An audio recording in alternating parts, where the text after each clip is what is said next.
Okay.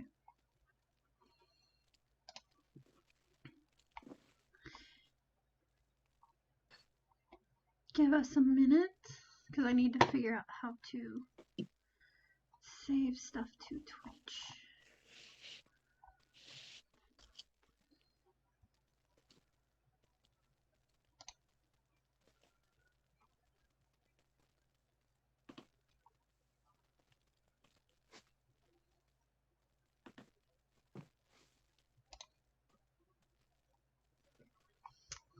How do you...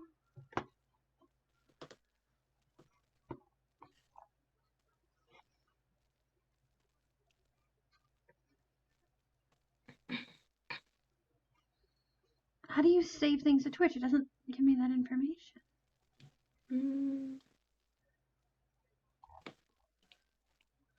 Oh, hello. Hello there. Hi, Kel. We haven't started yet. I thought I'd show up though. Yeah, we're streaming, but I'm trying to figure out how to save to Twitch. It's not letting me. And Jazz should be off soon. Yeah. Stream information. Oh, No stylus included. I don't know how to do this. Video producer. Okay, that didn't... How do you save to Twitch? I don't understand how to do this. I'm sure Jazz will know when she's back. Yeah. You can help you with that. She's back. Yeah. The sneak off. I'll be back. Okay. Alright. She's back. She's back. The sneak Help you off. with that. I'll be back. Okay. Alright. She's back. She's back. The sneak Help you off. with that. I'll be back. Okay. Alright. She's back. Oh. She's back. That's why it's picking up. I was like, why do I keep hearing people say the same thing over? Oh. I'm stupid. Huh? I didn't have the stream muted. Oh. So I was just hearing the same thing over and over, and I'm like, that's not... On loop. Okay, so it is recording. Video mode, what's this? Oh, no, I don't need that. Sorry. I want to try to figure this out, but it's... You're fine. Videos. Okay.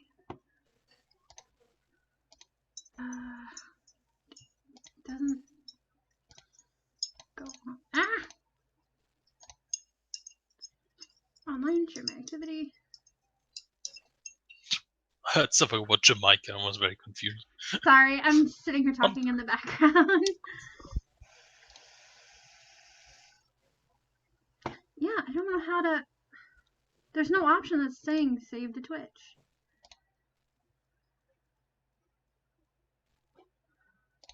All videos.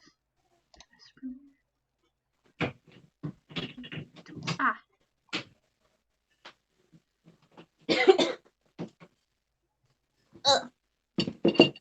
I'm back. With Hello. salts in my food. Come back.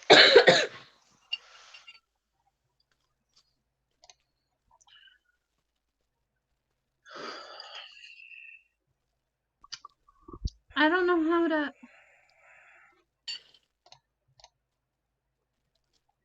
I don't know how to save it to Twitch. I'm so confused.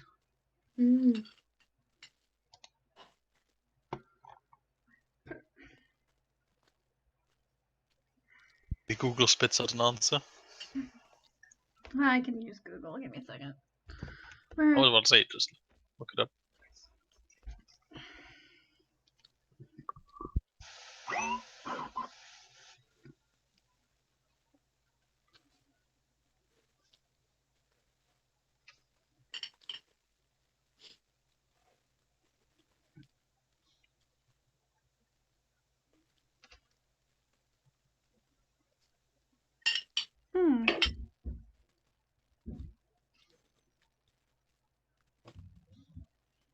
It's cool. I can control it directly from my phone. That's neat. I just don't know how to... Because it says this, she said there's just like an option. So let's see. Is it maybe in your account options or something like that? Thoughts? I looked there. That's not what I wanted. Go back down. There we go.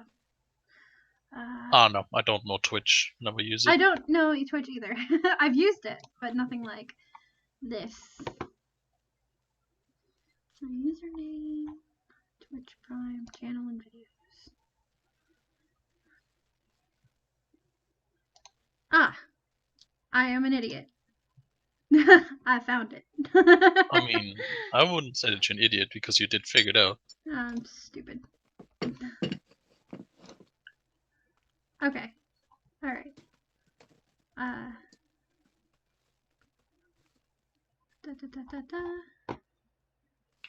Sweet. Okay. I figured it out. Yay! Which is confusing. Makes it twitchy. Alright, I'm gonna mute myself for just a second. No, I'm not, because it'll... Okay, so...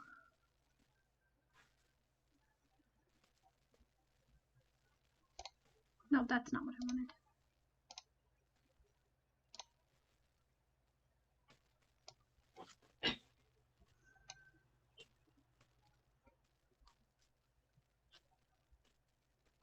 I don't know how to... Okay, so we're just...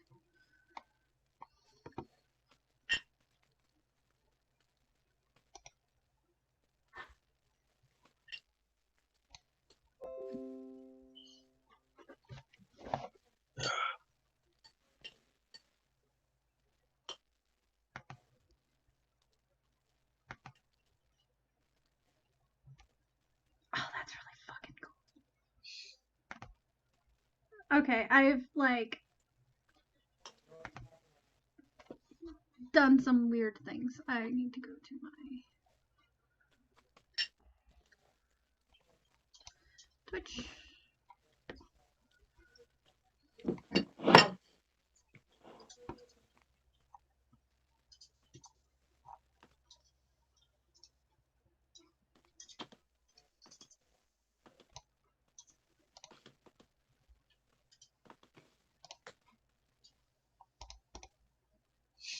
And there we go. Okay.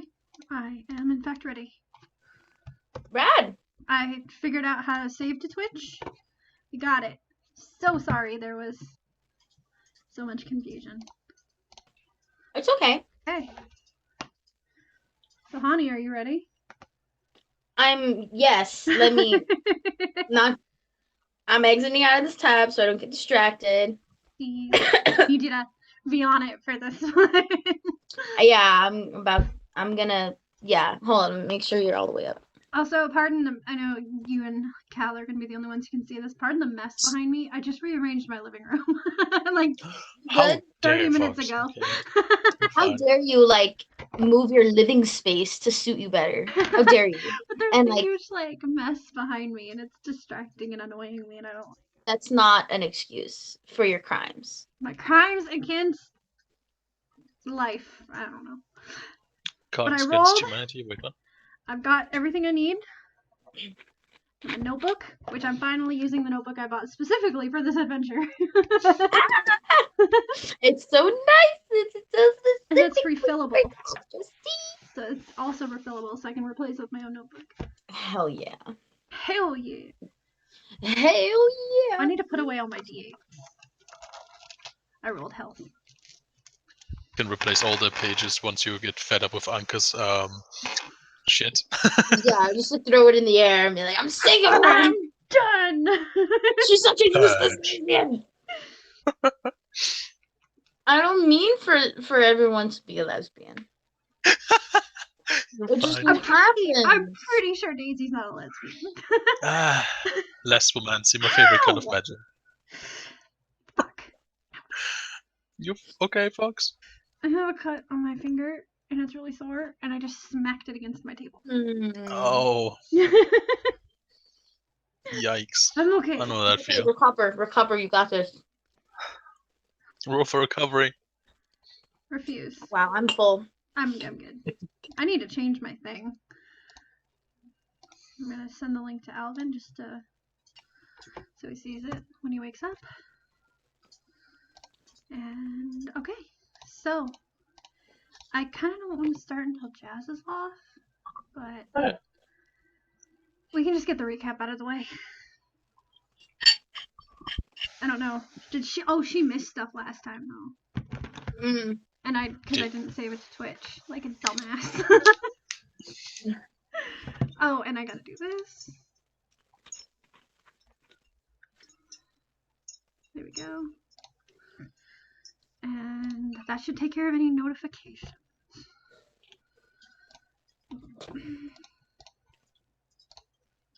Okay. Ignoring Honey's clinking bowl in the background. Sorry about that. I'm just kidding, I love you. I want you to Okay. eat, so. Okay, I've got water, I've got beer, I've got dice, I got 2 fucking computers, and a notebook. The most basic necessities of life. And a phone, which I'm still using. And a phone. And a mic. And a mic. And a butch shirt. And a what? A butch shirt. Yeah, I'm totally feeling the butch vibes right now. Yeah, super butch. Okay. So, you ready, honey? All right. God, why am I nervous? Like, starting these things is difficult. Because you have such amazingness ahead of you. Okay. So, where we left off last time was a interesting adventure with Anka, spending about a year and a half in the giant library in the Temple of the Raven Queen in the town of Breverton. Mm-hmm. She found some information not pertaining to her specific quest to find the thing that, well, I'm just going to leave it at that. Not spoil too much. She met along the way, she had met a interesting shifter named Glenn, whom won her heart and her bed. She sure did. She sure did. And upon a bittersweet parting, why did you go all the way to? And where she, much to Anka's probably surprise, is going straight. Legit. I should say. Wait. Let me fix that wording. I meant legit. Going legit. Uncle was like so offended. Like, I thought we had a great time. Like, sorry.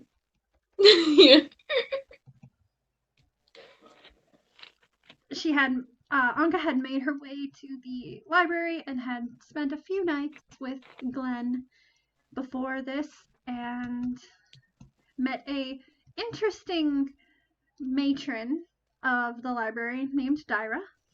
Yes. And that's pretty much all that happened. It was yeah. I guess, yeah, technically that is all that happened, huh? There's so much more. Met a few people in town, but that was kind of it. So we leave Anka back in the library. Mm-hmm. And with a few parting gifts of Glenn the morning after, and the arrival of what she was told would be a visitor to help her on her. Yes, visitor. On finding the information she is seeking. Woo! Okay. Visitors are gonna help me. I'm really excited. Okay. Also, one of the gifts one of the things that was on the table was a flower, right? One of the flowers that she had. Yes, it was one of the yellow. It's a yellow one. I don't remember which one it was. It was one of the. It was a yellow one. It was a yellow flower. I think yellow flower. it was I don't remember. I think it might have been. I remember what it looks like, but I don't remember the name. I think it was. I remember looking it up. Was it a chrysanthemum? Yeah. Yes. Chrysanthemum. But she's like, whatever kind of flower it was, she would have been like, you know how impulsive she is. She obviously we talked about how she wanted to have the thing on the hilt of her rapier. She would have wanted to get that done. And then she's also like, I'm gonna like dry this flower like in between books, like press it. She wants to press it. That's just on her mind right now. I just wanted you to know that. Please continue. Okay. Well, did you want to go the direct morning after? We did talk about, I think she wanted to go the morning after to go get the hilt of her sword. Yeah, on the way back, she's like, I might as well go and do this thing that I want to do. Well, I'm gonna have you actually tell me how much you've explored this town. It's been a year and a half, right? Yes. I think we talked about this a little bit before as well, but on the days where she's like, okay, I have to go outside, like you know, she's a pirate, she's an explorer and also a map maker. So she would have gone and she would have been exploring the city and like kind of making her own map and like comparing it to other maps and that sort of stuff. I think just as a side thing. And I did mention that before. I'm not just saying that so I can be like, oh, it's important. I know it, but I know. You I just think mentioned it. You mentioned it. That's why I'm making sure that it was clear and we have it all good. Okay. Yes. So,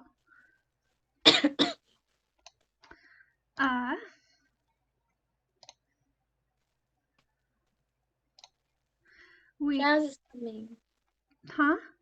Jazz is on her way home. Oh, yay. Did she just post that? No, Cal told us in the awesome. hangout thing. Okay, so you are going to find a blacksmith. I would like you to roll. I'm gonna have you roll investigation with advantage. What?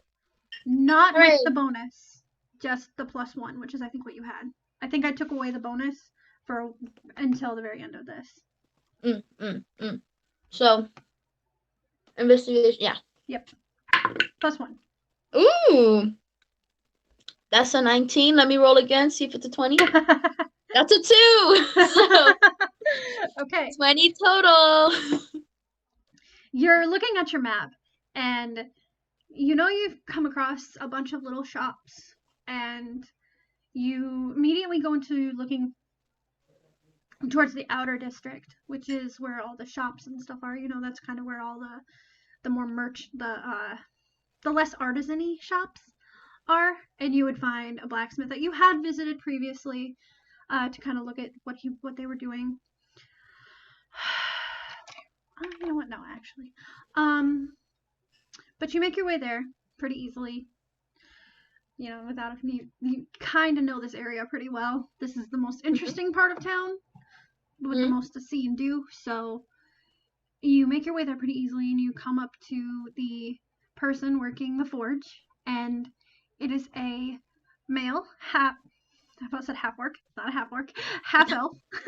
I was supposed to be like, you really throwing them at me, aren't you, Kelsea? No, I'm being good. Just kidding.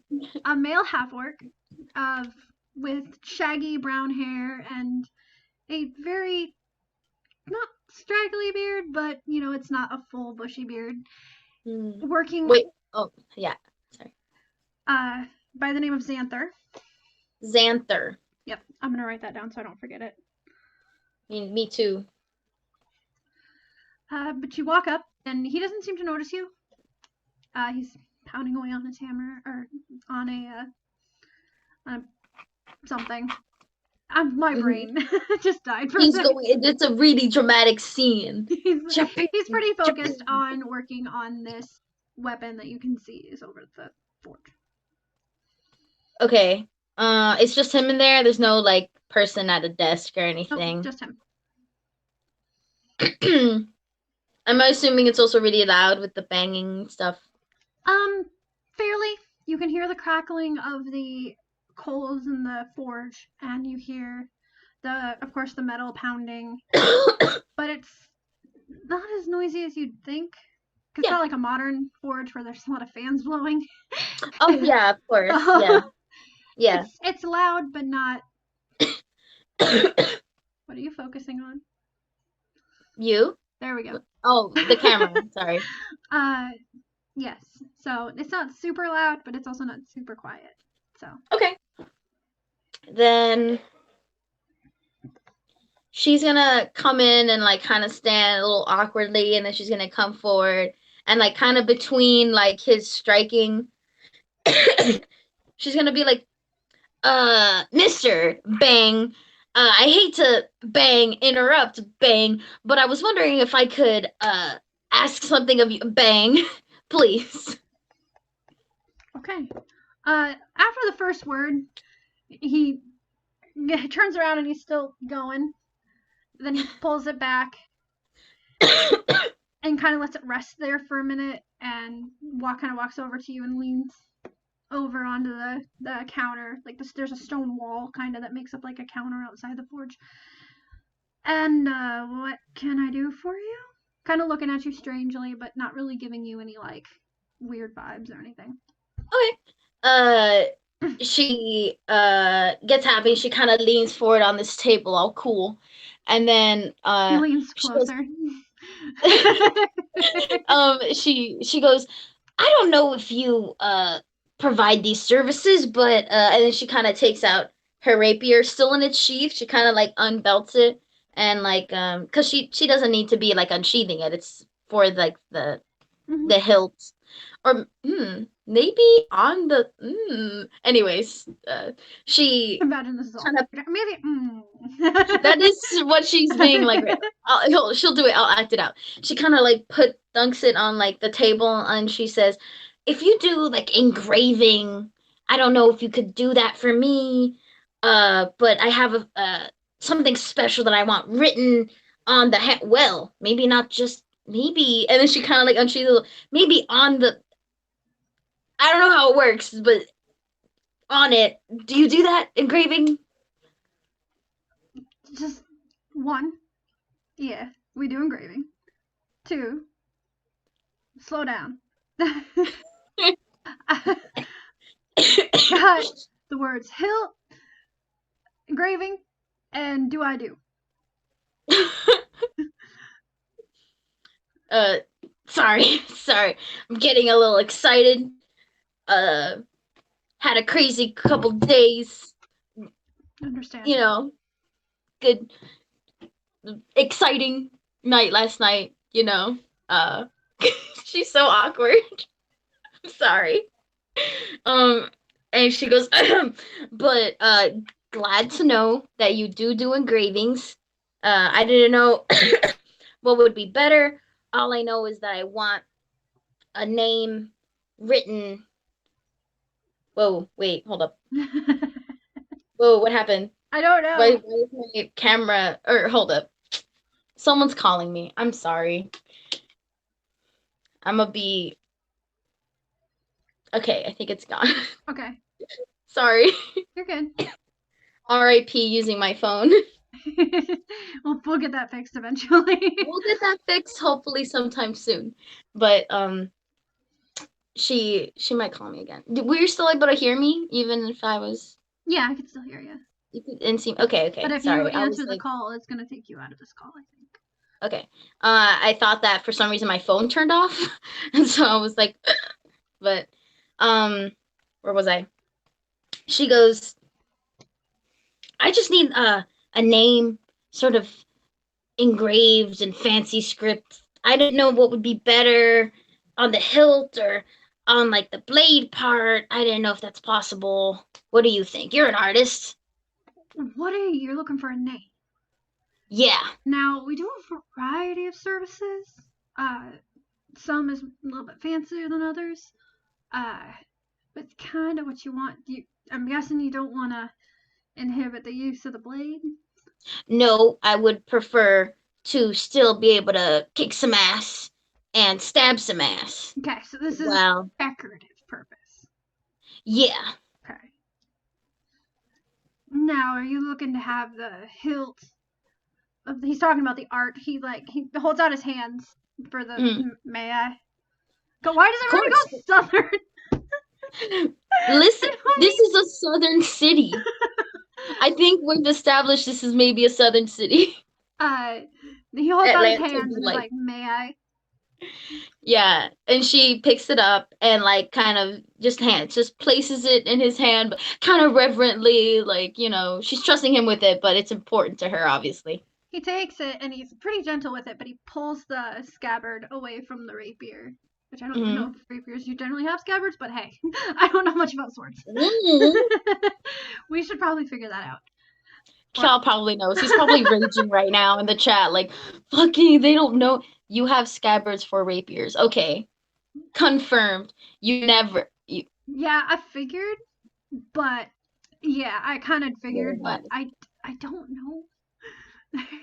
Cal is I don't in the even know chat. what a He's scabbard our is. Like. scabbard is the thing that goes over the sword. Like the sheath? Yeah, like the Oh, yeah. thanks. I always think of it as a she. I didn't know it was the same. Okay, go I ahead. call it a scabbard, but Oh my gosh, you Northerners, you Iowans, saying pop and scabbard. English language. Mm-hmm. So he pulls it out and he's kind of looking at it and he's like, "Yeah, I can do something on the blade." And he starts pointing towards the curve where you hold the rapier. Mm-hmm. Is that what? On the ricasso. You're saying a word I don't know what that means. Yeah, I keep seeing it and I'm like, what does that mean though? What does that mean? Yeah. Is that like on the? Oh Wait, rapiers aren't curved. no, but Oh wait, on the thingy. on Sorry. the handle where The it's handle. curved. Sorry. Yeah, there's like a curve. Yeah. He's pointing at that. Uh-huh. And do you want it do you want me to shape this into the word or do you want it engraved? I have a feeling Anka doesn't know much about art besides what it takes to draw maps, so she's like, I don't know. Thank you. Okay, thank you, Kel.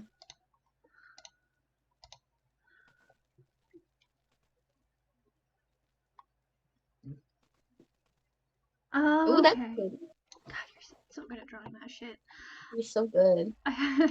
Eventually, we'll have an assistant, and they'll be able to put the thing up on the. No, we won't, but it'll be great. Yeah, we'll have an intern.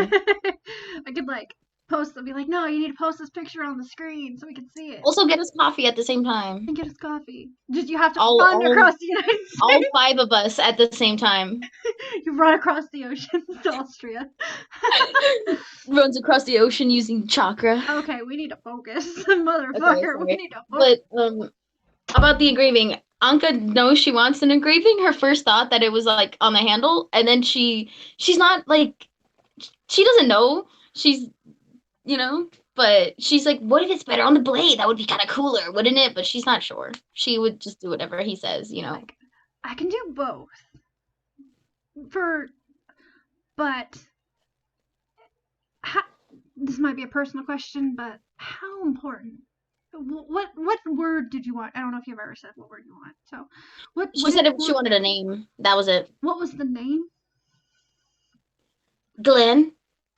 Okay, so pretty important, I'm guessing. Okay. Yeah. All right, so he puts it back in and he kind of sets it down gently on the stone. And here's what I can do. I can make, I'm just going to call it the rounded part of the handle because I have no idea what that's called. The rounded part of the rapier. The basket. Thanks, Cal. Basket? Thank you, Cal. We love you. It's the woods with a basket. On my way to see Grandma pull the sword. On the basket of the sword. Hopefully, I'm describing this correctly, so I'm getting the right words. But yeah, I can make that shaped in the name of Glenn, and then I could do a different language going down the blade. He's just using simpler terms as well, so it's kind of getting I don't understand what you know how to use it, but. Yeah, she's had it for years, but if someone was like, what's that end of the sword called? The not sharp part? The pointy part? The part that I use to bash people's heads in instead of stabbing them? Idiot. I can do that in the name, but I could also do a different language down the blade.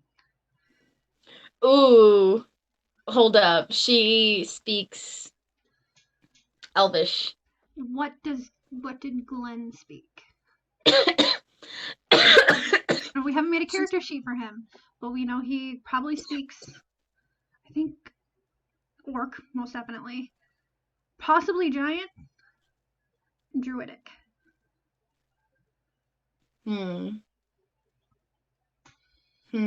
I I feel like druidic would be nice.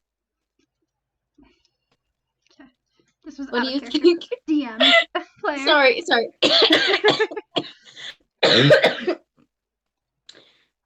Okay then. Okay, I have decided. Mihani. Now Anka will decide. I feel like Anka would just agree with whatever the fuck. She honestly would, but she just goes, okay, and then she likes that. She's like, I like that on the bat. Did you say it was called a basket? The basket. I like that idea, and do you know? Handguard. That's the word I was looking for. The handguard. That's the word we're looking for. Can you do like a druidic? Is that possible?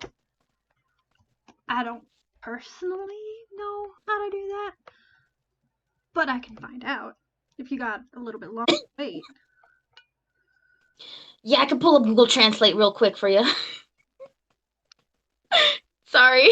She doesn't speak druidic though. That was not a funny joke that I just made. I didn't get the joke. So. What? I didn't get the joke. She said, I can pull up Google Translate real quick. Oh. It was dumb. I was like, oh, not funny. Ruined it. Hold on. No. 5 psychic damage. Oh, fuck. Okay, here we go. Don't actually. You get 1. Yeah. She goes, that's fine. Should I do it? Should I leave it with you? Or well, unless you've got a forge wherever you're staying, I need it to be here. She's like, yeah, that was a dumb question. Yeah. Would I come by? Like, is it like a tattoo? Will I come in just to see the design before you do it, or? Yeah, for something like this, I would recommend there's communication, because once I get it done, it will take a lot to either undo it or remake the entire handle. Yeah. Sorry, I'm such an inexperienced customer. I don't usually do this fancy stuff. Believe me. On my weapons. I get this a lot. I'm sure you do, and I'm sure you've got infinite patience, my man. You'd be surprised how many people don't know all about their weapons when they come in to get something done. Yeah, it really surprised me about that basket thing that you just said. It's really surprising. But, names are names. That's whatever. But how about, so I would like on the basket and that engraving of druidic, if you could do that for me. How much would that be? Be willing to pay, whatever. He kind of thinks, and he's like, well, in order to make sure that this is not going to threaten the structural integrity of the sword, first off, it's going to take about 5 days. All right. Just because of the nature of it and getting the translator. So with something like this, I'd probably charge around 7 to 10 gold. Makes sense. And from your experience in this world, that's kind of high for just something for weapons. Mm-hmm. But you also know that it costs a lot to make certain weapons, and that, so you're kind of guessing that you get this is a pretty decent price for what you're asking. Yeah. And obviously a lot of effort to go, like having a translator and doing all this research, not just the engraving, and it's manual labor. She gets it. So she goes, well, that's totally fine. It's a lot of work, and you said 5 days. I don't think I'll be in any fights. I can hold off on some fights. If you want, I could give you another sword. If you're... I got another one at home. Not that I ever use it these days, but with all the reading I've been doing. Well, you don't need to know about that. Who cares, right? Which I should be getting back to. Reading. She kind of looks bored for a moment. And then she kind of shakes her head and she comes back and she's like, all right, would you like to be paid up front or? We'll do 5 gold now, and I'll collect the rest later, depending on how much it's gonna cost. All right, you got it, Chief. And she'll take out 5 gold. Make sure you write that down, even though I know you don't know your full gold amount yet. Yeah, I've just been like being like, whatever, here, take 5 gold. Okay. Okay, hold on. Also, welcome, Jazz. Hi, Jazz. You haven't missed much. Anka just went to the blacksmith. Who was a half orc named, or not half orc, god damn it, half elf named Xander. Yeah. Anyway. He's super handsome. He has a beard. So I was like. But not like as magnificent as Cal's beard. Of course not. Cal's number 1.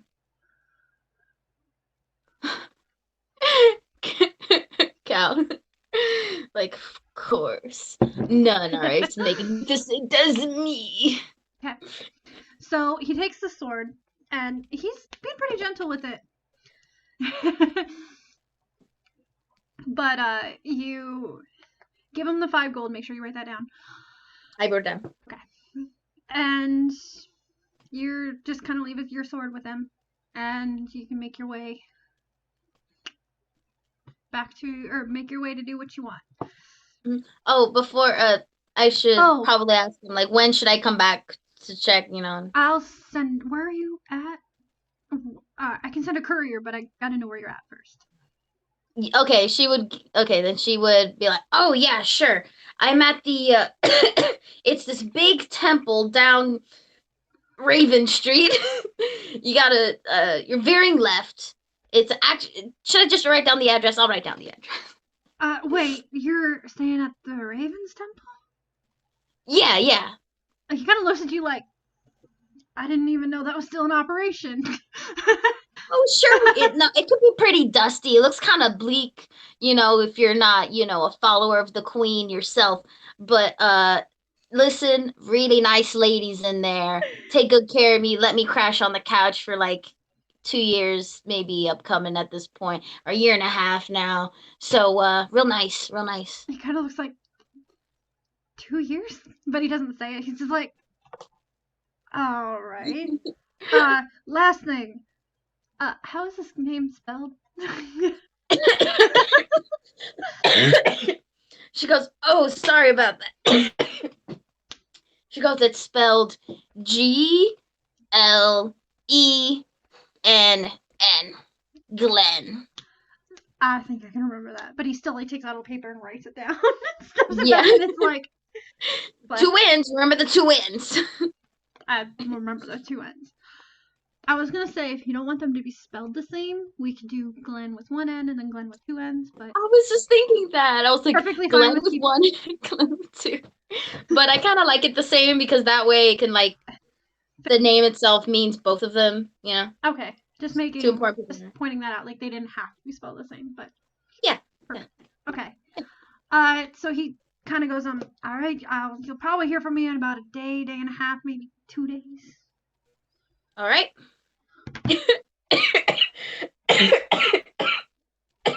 Good one, Cal. You gave me a coughing fit from that. So yeah, no, I love you. To make your merry way out. You're gonna stop by and get more bread. I say hi to Jenny. Of course I do. I remember Jenny. I give her a wave, and I'm kind of in a hurry because I remember that we had visitors that were gonna be coming in soon. So I kind of like, I kind of want to get some. I'll see you later.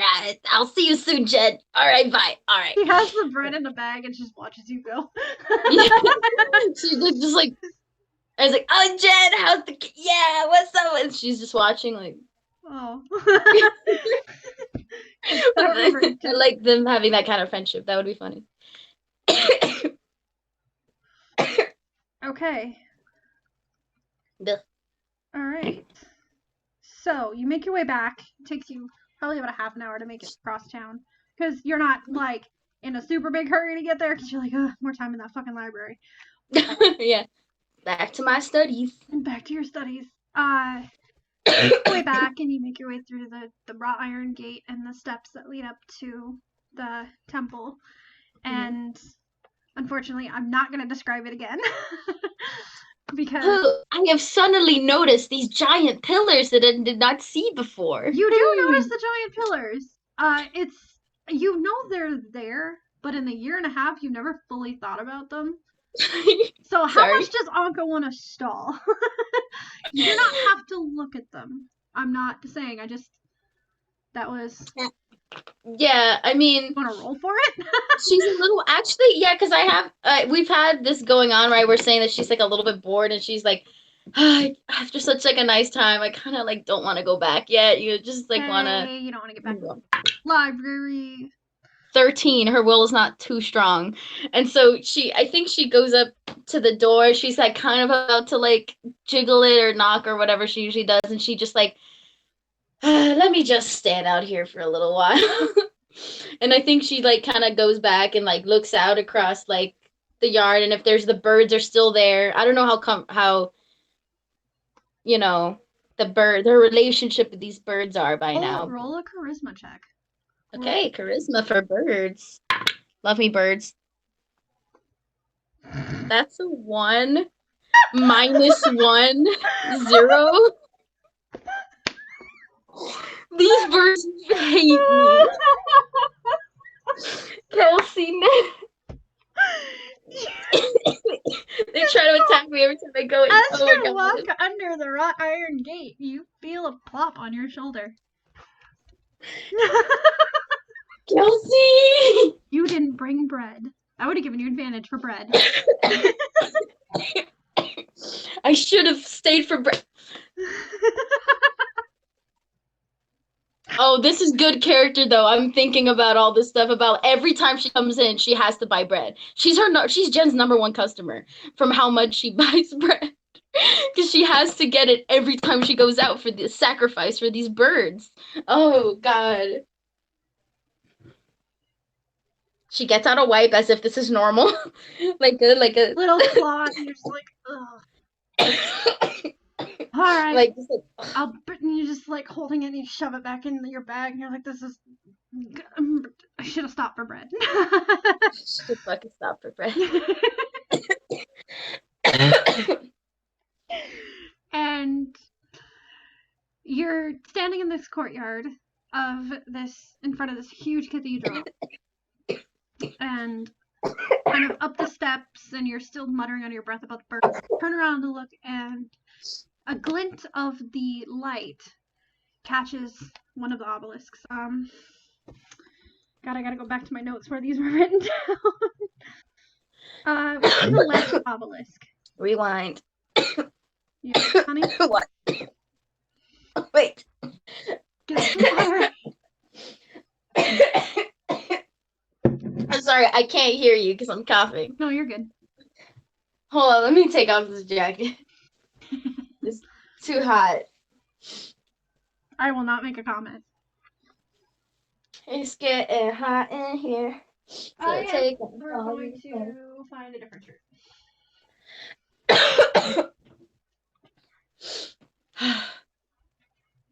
Sorry, y'all. The more I talk and laugh, the more I cough. Which means during D&D, I'm gonna cough a lot. All the medicines, they're all hoaxes. They don't help me. Hold up, let me Google symptoms of bronchitis. Nope. No, just still coughing. Okay, Google. I keep coughing a lot.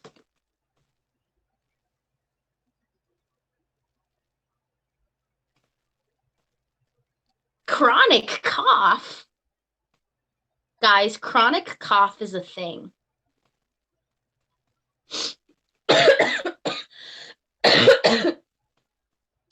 Oh.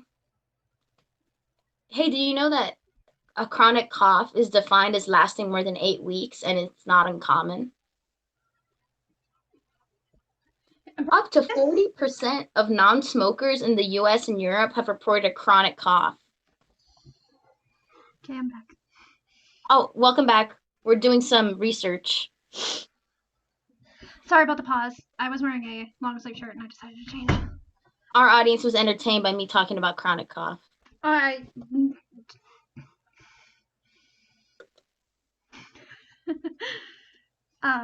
Okay. So, you ready to get back into it, or are you good? Yeah, I'm good. Do you have any I'm honey? good. Like actual honey? Bee honey? Oh, Kyle asked to say. Yeah, I think I have honey. Alright. I can go get some, but We'll get past this part and then we'll take a small break. Actually, yeah, you know what? Yeah. Why don't During we a just, break. why don't we just take a break now? Are you sure? Just a small one, so that you can get your coughing under control.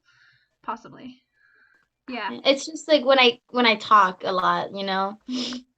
which I do when I play D&D and when I laugh. So, like right now I'm fine. I've gotten okay because you guys keep telling me to. I'll go get water and I'll like drink a 'cause jar it's of super honey. selfish on my end because I hate the sound of coughing. Yeah, I hate it too. I'm like, this is the worst ever. I hate it so much. Yeah, go. Oh, you guys are so nice. Go ahead and go. We'll go. This session is starting off super disjointed. I also figured out how to save my shit on Twitch, so should be good now. She's so cute. I love her.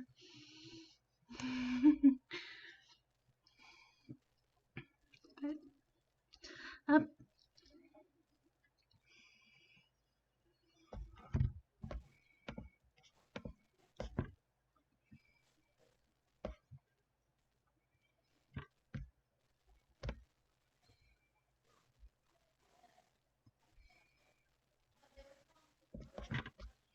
Cal, we appreciate your nerdiness because I have no fucking idea and I didn't think to look ahead.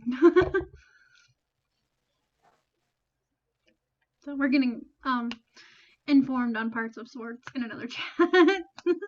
It's great.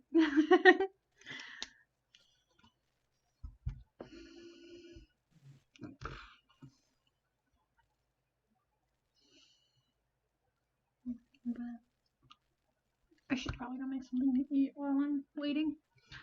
So I'm gonna do that really quick. Sorry for the noise. Or the lack of talking besides me just jabbering into the fucking mic.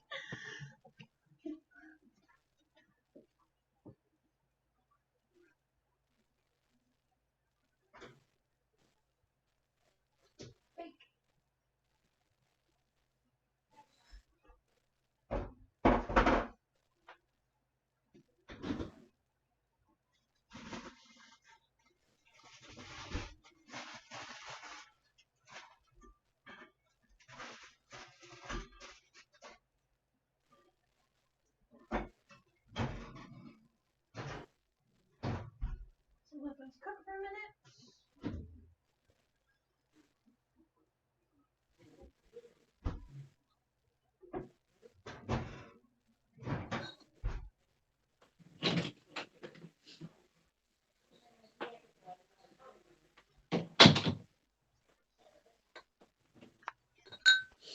I have my Sonic cup with water. And I have a thing of honey and lemon. Oh, that's good for your throat. Yeah. A little bit of cayenne pepper in there and it'll help too.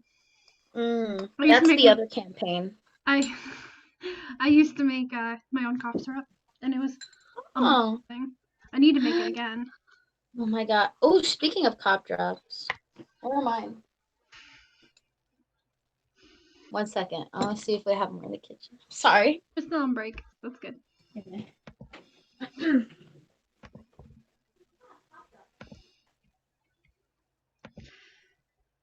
I might also be stalling to see if Bear wakes up. But I'm glad he's napping. Because he deserves it. I have them. Trying to reduce You are Stalin? Yeah, I'm a communist, didn't you know? I said stalling, and Cal's making a pun. Yeah, he's being funny. Next time I need to make a Russian. You can do a Russian accent well. A Russian Italian plumber. My son. You're I was gonna make a fucking Sonic versus Mario joke, but it wouldn't come out right. It wouldn't. Do you know it's canon that like Sonic like really respects Mario and is like Mario's like his hero? Yeah, of course. It's so sweet. Of course it is. Why would Nintendo have it any other way? I know, right? Sega's like, okay, Nintendo.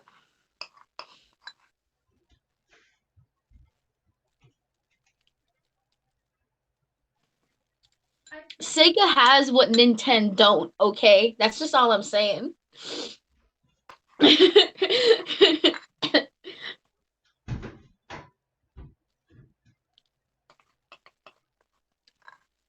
Eating raw honey is like kind of crazy.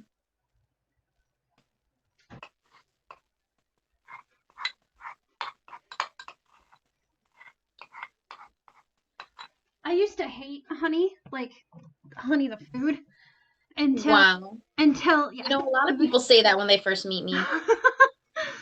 They're like, I just fucking hated you. Like, you just seem like too nice. Like, you're so fake.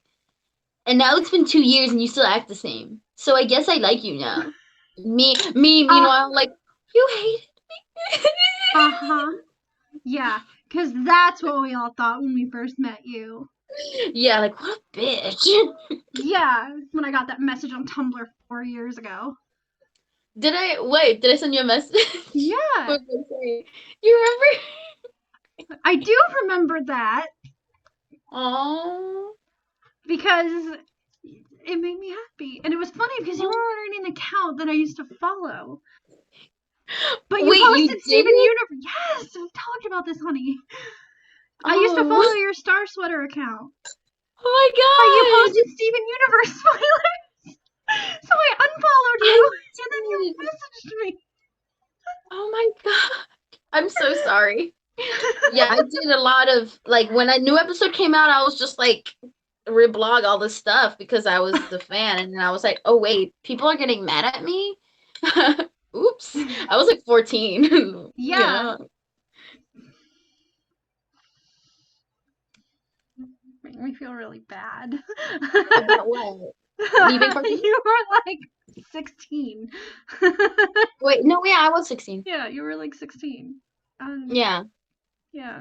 And now I DM our sex RPs. Wait. Oh yeah, you do. I was like, RPs? I DM your sex scenes. Thanks. Okay, are you ready to start?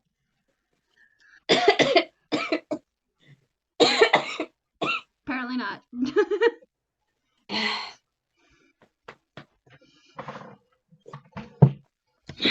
Let me just get another spoonful of this delicious bee spit.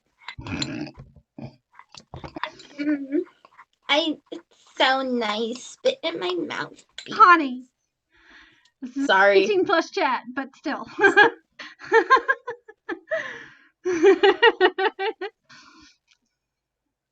Okay. You good?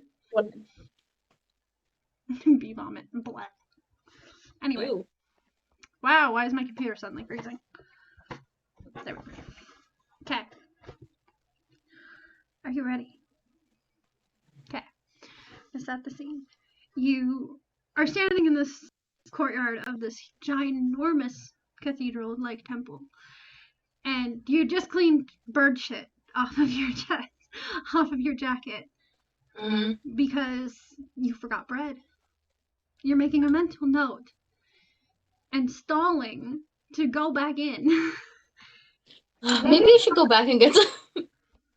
And a cloud moves and a glint of light shines off of the left obelisk. And you're kind of like, has that always been there?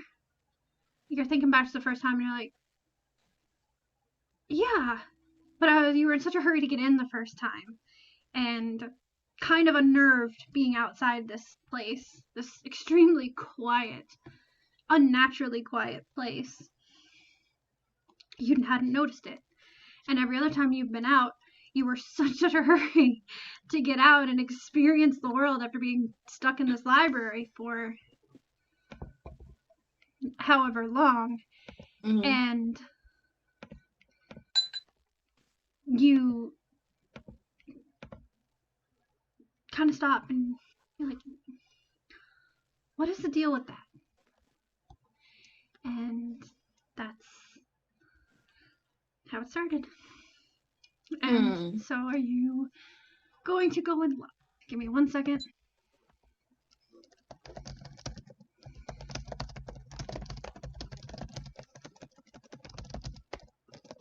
Yes, I know I have angry typing. Just deal with it. It's okay. I love it.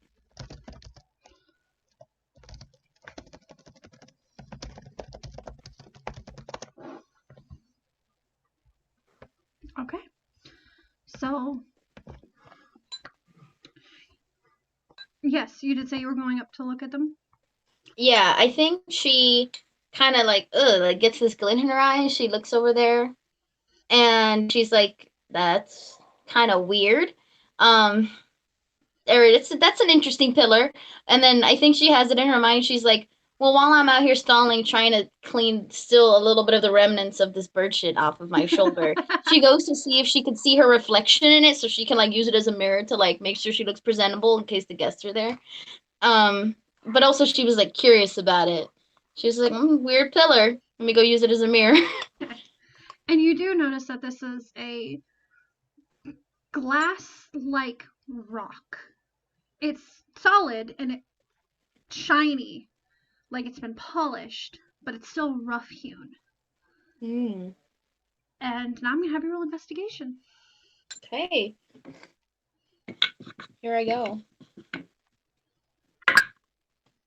Ah! 20 total. Rolled a 19. All right, again, another 19. I know, right? Oh, okay. You get closer, and as you start to see writing on the inside, etched into this giant rock, or this giant type object, and it's not doesn't have any. It's not like it's painted over so you can see it. It's just etched into it. Now, if you want to, is she gonna try to figure out what it's made out of?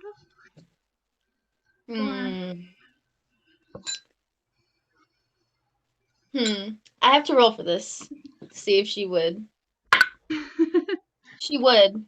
Okay. I think that everything. I think she's gotten a little used to the aesthetic of this place, and so she's just like, big black pillar with writing on it, typical of this sort of temple. I've been here a year and a half, but so she goes up and she's like more just looking at it for herself. But then I think she would eventually notice. So go ahead and like try to figure it out. Go ahead, say your thing. Okay, you're looking a little bit closer at this, and you start to see the writing is. The closer you get, the more it becomes clear. These are names and dates. It has the name. So you see the name Gertrude McCarthy, and then you'd have a start date and the end date. And you look down, and every end date is the exact same.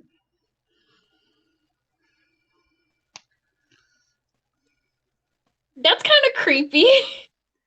Now roll intelligence, and I'll be right back. Okay. Roll with advantage. Okay, thank you. Ooh.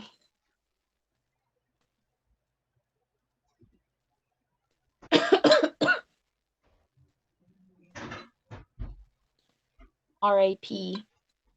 I rolled a 14 total, guys. I only have a +1 intelligence. She's a determined cookie, to go looking for knowledge, but it's not like she's like naturally attuned to it. Yeah. So 14 total. Yeah. was just enough. You recognize it as obsidian. As a what? As obsidian. Obsidian. Yeah. Do you know what obsidian is? It's a black rock. It's a black glass-like rock. Yeah. And so, hold on, let me make sure. So you start going down and you notice that all of these end dates are the exact same. Yeah. And you do know that there's another obelisk on the other side. And they're not exactly the same. It looks like it was just cut. And you know obsidian breaks very easily. Mhm. Yes. Mhm. Yeah. And that's why you would know. Because islands, pirate, volcanoes, it made sense to me. Yeah. That's why I gave you advantage. Thank you. Okay. So you can tell it's obsidian. Do you go over to the other one? Yes, absolutely. Are you kidding? I like the way this scene is playing out. Like she's just like kind of looking at herself in the mirror, kind of putting herself together, and then she kind of squints and looks closer, and like sees this writing, and then like looks down at all these dates and kind of shivers. They're all like- different. I will also point out all the dates are different. There are some that have 47 years in between the two dates. Some have 8. Yeah, Even some that have 1 year in Yeah. between the two dates. but they're all at the same end date. The exact same end date.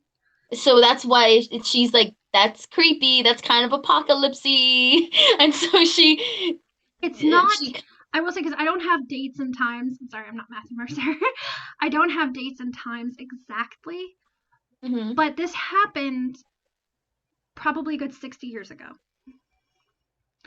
So it's not anything that's like, it doesn't say future dates. It doesn't say, it's not like a more recent thing that happened. About 60. Okay. Okay. And so, okay, so she's thinking something else that is kind of sad. So she goes, huh.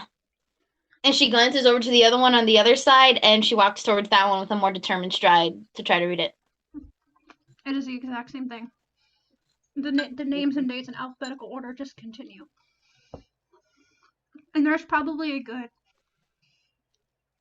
you don't count, but you guess there's probably between 700 and 1,000 written on these stones. I should ask Dyra to come out here and count these. She would definitely count all of them from beginning to end. Good luck with that. All right, that's the deal with the obelisks. Mm. You do not know what they are from, what they are for, why they're here. She has an idea, but do you want me to? Oh, sorry. I want to know what the idea is. Here's what she's thinking. She's like, this looks a lot. Well, the fact that the dates are the same and it happened a little while ago, she's sort of thinking that maybe there was some sort of like disaster that happened, and these are like, where a lot of people died, and these were kind of like memorials, or just like kind of a memorial for like those people who died in something tragic. And so that's kind of where what she's thinking, that it's some sort of memorial. Some people died. There was something that happened.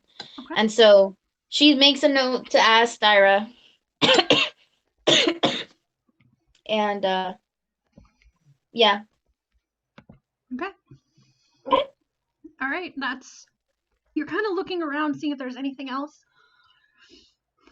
Nothing else on these stones. No Words. telling what happened or any other details besides these dates and names. Okay. Oh, I've wanted to say this since last session. I was so excited when I wrote this.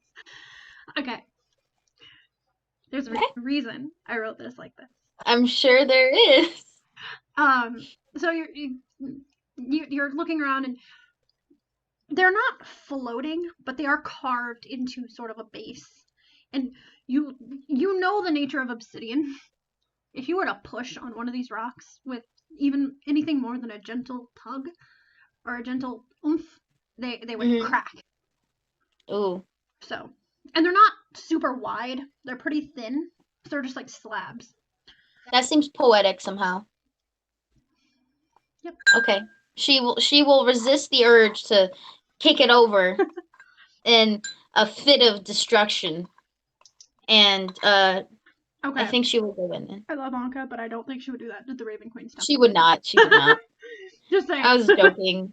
I think she kind of made a joke in her head, like, man, these would be so easy to break. And then she has a feeling of like, oh god, I wouldn't do that.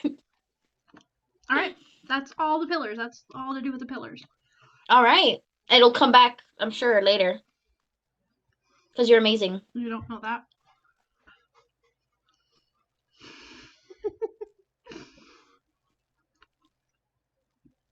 You'll see and you'll be very, very excited. Okay. So what's Anka gonna do now? As honey. Oh. Honey. Yes. She this was a great idea, by the way, the honey. Thank you. She is going to go up to the door. Is it like open usually? Does she usually just like walk back in? It opens automatically for you. You've gotten used to it by now. Cool. I think she goes up to it and she like does, like when you're a little kid and you put your hand out, pretend you have the force in front of an elevator or one of those doors. I think she's like, she goes like, shoo, like, and like kind of poses just to be dramatic. As usual, only one door opens. Oh, yeah. The one on the left is the only one that opens. And you tried pushing on this other door. It doesn't want to move. Ruining the drama, as usual.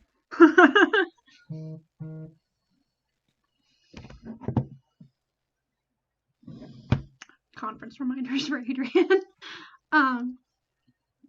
So you walk in, you notice the stained glass portraits on the wall, and yeah. Beautiful as always. There's nobody there? Nobody inside that I can see yet? Nope, nobody usually is downstairs. And you've never seen Dyra downstairs. You've seen her. Really? Didn't she? No, you've seen. Okay, I would change that. You've seen her down there once, but you. Aw, special occasion, just when she came to greet me. Aw. She like it goes over her head that might be something weird. She just like, yeah, oh, so nice. Then she's just gonna head right back up upstairs, straight to the study, straight to the library, and get back to it and see if the visitors are there. You walk into the library, and again, you see this huge room with all the books, and your table is not on the first floor, it's on the second floor now. It's been that way for a couple of months. You don't see anybody, but except for Dyra, who is standing, hands folded, and just smiling, and, oh, you're back. Forgot what accent she had. I think it was like kind of just like soft and yeah, it had a little bit of a twinge, but nothing like some little twinge that I can't really recall. Yeah, I don't even know what that accent is. Just make her talk like a Transylvanian. Really drive her home. You're back. Blib, blib, blib. No, don't do that. Anka goes, she's like, yeah, I'm back. Had a good night. Gonna go got my sword engraved, or I'm gonna go pick it up in a couple days, but I've been thinking about those visitors you said we were gonna get, right? They're not here yet? Unfortunately, no, they're not. We are expecting word from them. At any day now, but. Okay. That's too bad. I was hoping for that help, but at least I get you for a couple more days, huh? Well, they'll still be here, but like with that, the camaraderie, just two people like hitting the books, just like in the old days of private school, just cramming.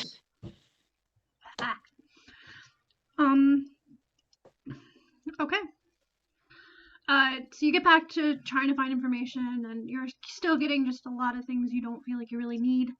A lot of information on gods and goddesses, but nothing that pertains to what you're looking for. Okay. A couple weeks go by of this, and Dyra's like, they should come soon. I'm so sorry. We are at the behest of it's not your fault. People that don't really have a concept of time. Concept of time. Who are they? Don't have a concept of time. They, you'll see when you meet them. You'll see. Mysterious as always. And now, after about 3 weeks, I would like you to roll a D100.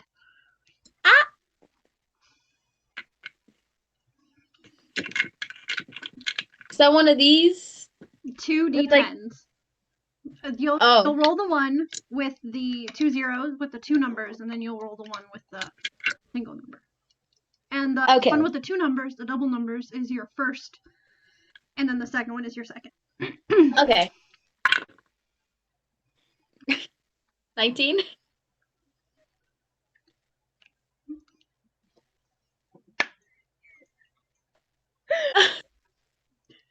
Oh, yes. I was kind of hoping you would get this one. Okay, good. Story-wise, great. I feel bad for Anka. Poor So Anka. you are in the library and you're just poring over this book and just kind of skimming and trying to just pick up any relevant information. And Dyra notices before you do. Actually, I'd like you to roll a perception check. No, actually, what's your... Yeah, perception. Because you're not fully paying attention to whatever's on this book. 10 plus 6 is 16.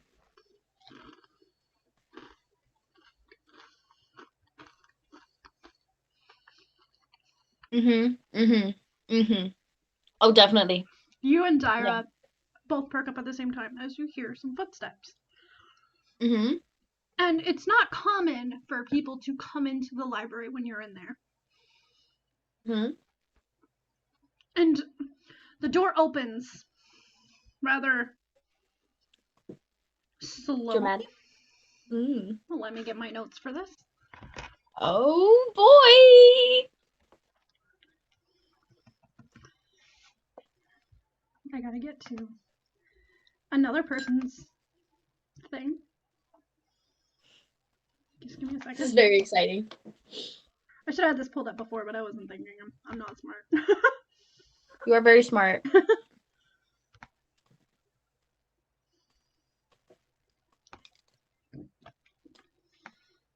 Okay. Come on. Google. Please. Just scroll up. That's all I need is you to scroll up. Oh my god.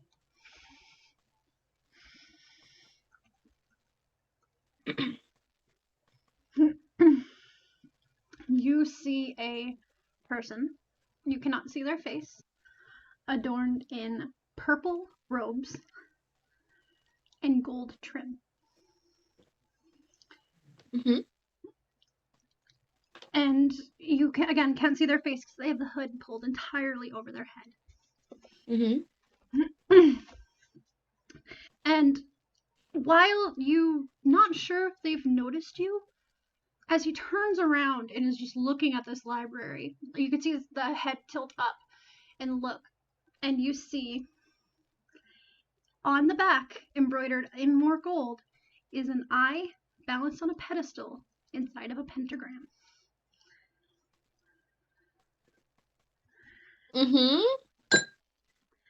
And their gait is very slow. Like, they're not in any particular hurry. Yeah, God, I wish Alvin was here for this.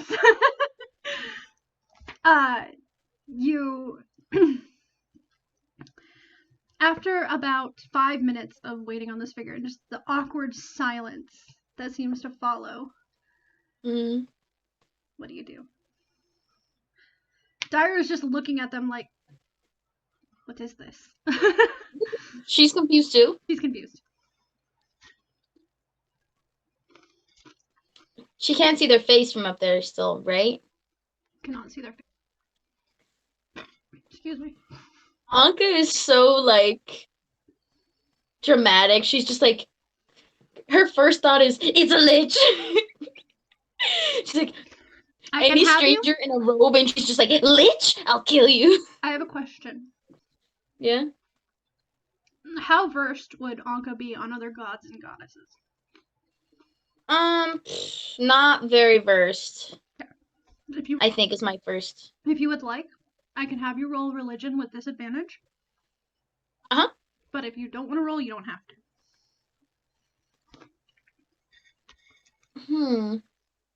I kind of don't want to roll. I kind of want her not to know. Please keep in mind you've also been reading about gods and goddesses in the library. Then let's roll. So I'm trying to give you the option, like, if you really don't feel like she would know. Mm-hmm. This is just on the off chance that maybe you read something about it. I think I'll roll on the off chance that she learned. I think in her normal life, like before this, that's where my mindset was. She would just know about Raven Queen. That's it. That's the only important one. That's a 7. It's disadvantage. The 7 was the lower one. 7, and then what? History? Yep. 8 total. This is some very strange person in the library. And you've never seen anybody like this before. You've never seen anybody with this particular emblazon or anything like that. And it's not, let alone in the library in this temple. Not even in town. Mm-hmm. I think that she assumes this is the visitor. One of the visitor people. And there's like the way the library's set up is like it's like open and you can see the other like floors, right? It's kind of open. There's platforms. And there's like a railing where you can kind of. There's platforms. Cool. So you can see up. Okay, so she goes up like to the edge of this platform where like there's like a railing. She kind of looks over it, like down at this guy, and she's like, wait, hold up, You also do have your sword back. We can roleplay that later. I forgot. It's okay. We can RP it later. Don't worry. We can talk about it later, but I forgot. I'm sorry. Yeah, she kind of leans over this railing, like kind of wanting to be like a striking figure above them or whatever, and kind of goes, "Hey, I'm up here. You come to help?" They seem to ignore you. You rolled for this. You rolled for this one in particular. Rude. Okay. Daedra kind of holds up her arm and is like, I'll take care of this. And starts down the stairs and says, you are supposed to give a warning before just showing up. And then the figure finally turns around and you still can't see their face. It's almost as if there's just a shadow cast over the face. Like there's no discernible features inside the hood.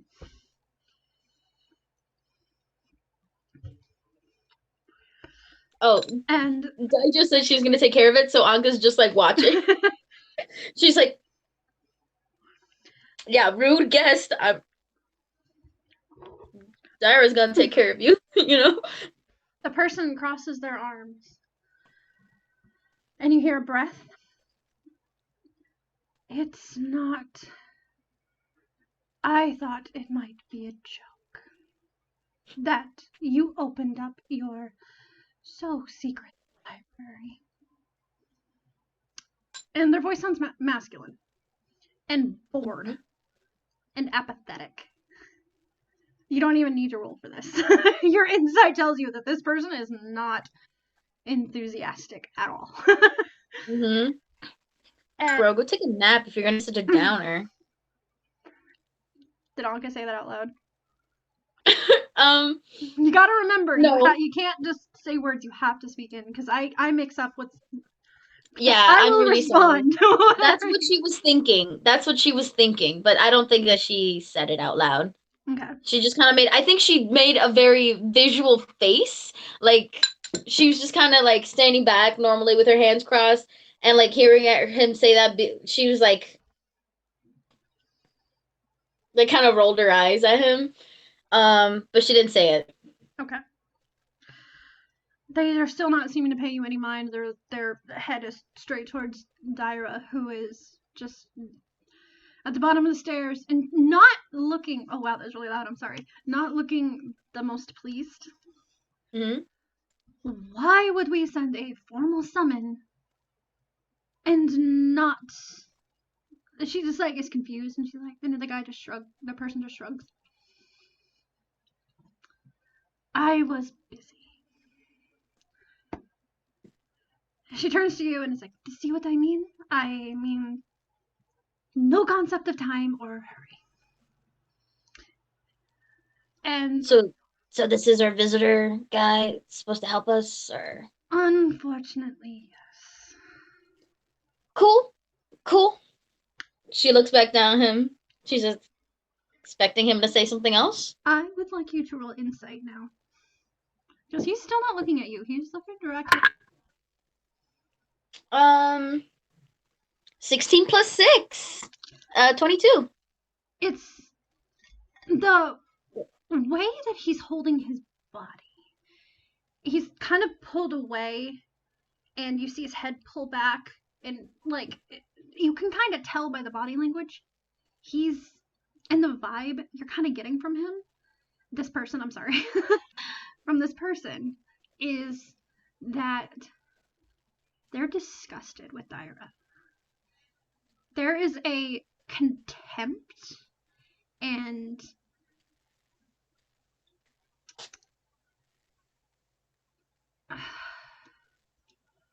wariness of her.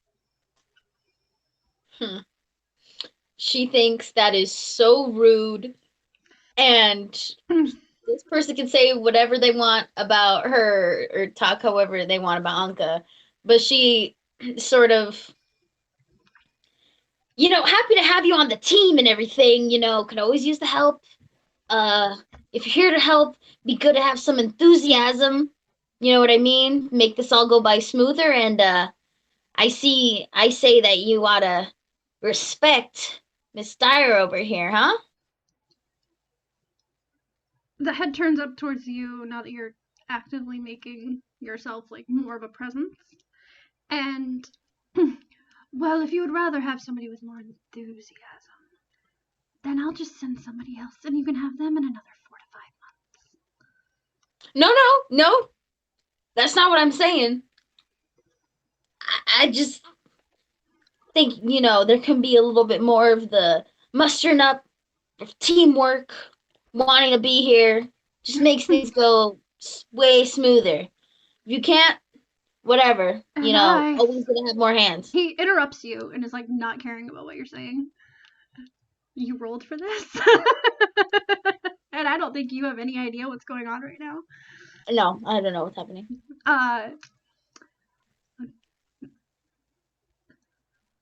Fine. And I thought the goblin was bad. And they go to start walking up the stairs towards the second landing where you are currently looking down, and again, there's no haste to this fucker's steps. He is taking his sweet time. All right. And also your insight gave you insight that this is in fact a male. And you've known Dyra for about 2 years. You've spent a lot of time with her. She looks a little uncomfortable around this man. One, you think it might be because there's a man in the temple, and you know that everybody that you've met that are the priestesses or the matrons are all female. Okay.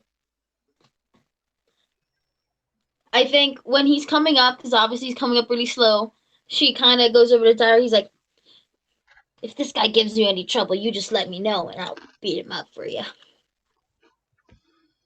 I don't, sorry, mistaking. I don't think there's anything to worry about. I can handle I can handle the attitude. I get enough of it.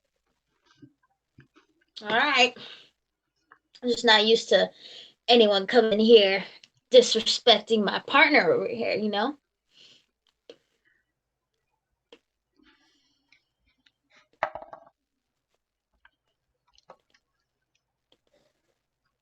Awfully brave of you to be alone with her. clears his throat, and as he's he's upstanding now and kind of moderate height, a little bit taller than you, and you can see his head starting to crane to look at the books. You're on the wrong floor. How long have you been on this floor? About 8 months. Yeah. Like 8 months-ish. And you are asking me to hurry? And he turns to Dyra. He turned to Dyra and said that, and she's like, if you would have come sooner, we wouldn't have been here so long. And yeah, he's like, you need to go up. And are you still watching this guy? Mm-hmm. Yeah. Get to roll perception again. 15 plus, I think it was I have 6 perception? Yeah. 21. As he's looking at these books, you can see just a faint bit of purple, greenish, sparkling energy coming out of his mouth and then disappear.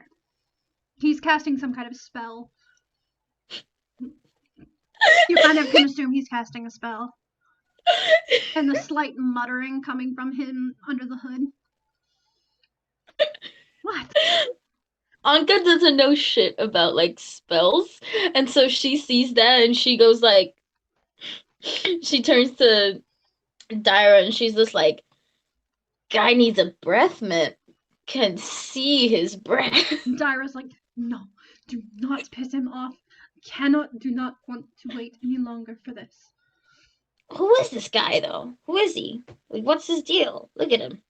I do not know exactly who he is, but I know he's from the Temple of Baka in town. In town? Wait, from the city? From this city, yes. And how long have we been waiting for this guy? 4 months. You got told of a visitor, then you got word that they were going to be on their way, then you waited 3 weeks for him to actually get here. I think she thought that they came from, like, a faraway, like, city and they were traveling here. And I think she says, like, louder than, like, their former quiet voice, like, for him to hear, the city? 4 months? And then she kind of quiets down again, like, oh, I spoke too loud, but, like, and I think she kind of holds her head a little bit, and then she kind of goes up next to him while he's casting the spell. She goes, so what's your name? That is not important. After all, the more I speak, the more you smell my breath. All right, Loggerhead. All right, Loggerhead. No need to be so confrontational. You called me away from my studies, accuse me of... You insult me, and yet you expect me to forego information more than what I am here for. It's fine. I can give you a nickname. You ain't gotta give me your name. I would rather... I'm Anka, though, if that matters. I don't care. Okay. I'm sorry. You had 4 people you could have rolled for. And you got this guy.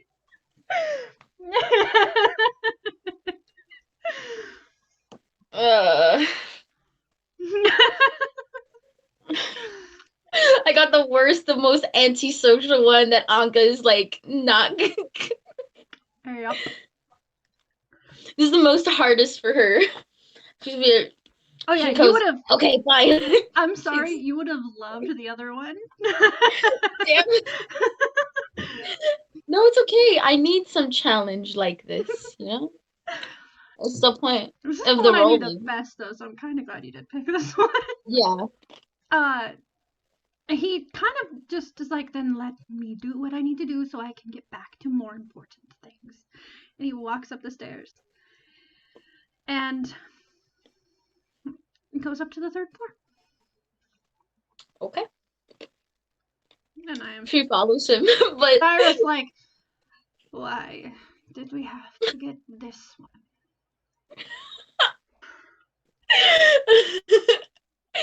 me looking down at them. Hey, sorry. I think that she's following. Dude, she's like this. Grumpy or not, this guy is like gonna help them. So she's like, whatever, and she follows like up the stairs. But like, she's following up the stairs, and he's just like, get back to more important study. Whatever the last thing he said was, and she like not saying it, but like kind of mouthing it, like mimicking him, like like that, and like making faces like. If Well, you're she's going to insult me from behind my back, I would prefer you do it from the front. It's just my face, Loggerhead. I can't help it. Then perhaps you should get him. And I would look pretty sexy in a mask. he's just ignoring you now, and he's going, and you see that mist coming out of his mouth again as he's casting and looking for seems to be looking for something on the shelf. Takes him a good 5 minutes to find kind of what he's looking for, and he pulls out a red leather bound book, huge book, and hands it to Dyra. And as you're still watching him, he is determined not to touch her. And not even looking at her in the face anymore. I think that's the thing that like actually annoyed her. Like, it wouldn't have been like, she wouldn't have been so like annoyed at him if he like, she didn't think that he was like being like, like, what is it called? Contemptuous, you know, towards her friend. She thinks he's just being like a big jerk and like looking down on her because she's like a priestess or something like that. Oh, he's totally looking down on her. You don't know why because you haven't put that together yet. But... Yeah, because she doesn't know. She assumes it's like because like she's a priestess and for some reason she must be lower than him or something like that or something stupid, and so she thinks he's just an asshole. Okay. So this also determined what your bonus was to your investigation on what you were going to find. So they didn't have time to move your desk up to the 3rd floor. That's probably gonna have to be done later. So now I would like you to roll.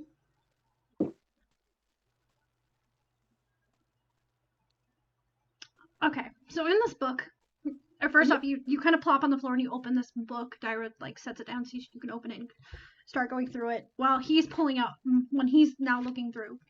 So first I would like investigation roll from you with advantage.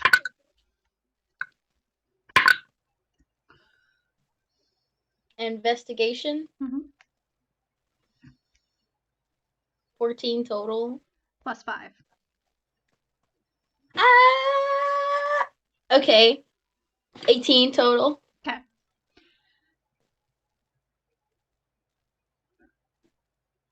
So you said 14 plus 5. Well, it was 14 total. It was 13 plus the 1. Yeah. It was 13 plus 1. No. Add plus 5 on top of what you already rolled. On top of it? Oh! Yes. This is because you have him kind of helping. Oh, oops. Helping. Sorry. Air quotes. Yeah. 19. Sorry about that. That's where I was confused. Okay. Sorry. So, first off, you start going through this book, and it starts off kind of at the beginning of more recent times. The more recent than you've seen in the previous 2 floors. So, and it starts talking about a plot. It doesn't give any names, but it starts talking about a plot of a demon to cross over into this plane, and him gaining power. And brief mentions of something of the Raven Queen and how they're at odds, and you're kind of getting a little bit of information from this. It's very dry reading. So it's like you're just kind of like droning off as you're picking up the information, but you still don't see anything that's like super relevant. That's standing out. Yep. Over the next 5 weeks, the man keeps coming back, not becoming any warmer towards you, not paying any respect to Dyra at all. Mm-hmm.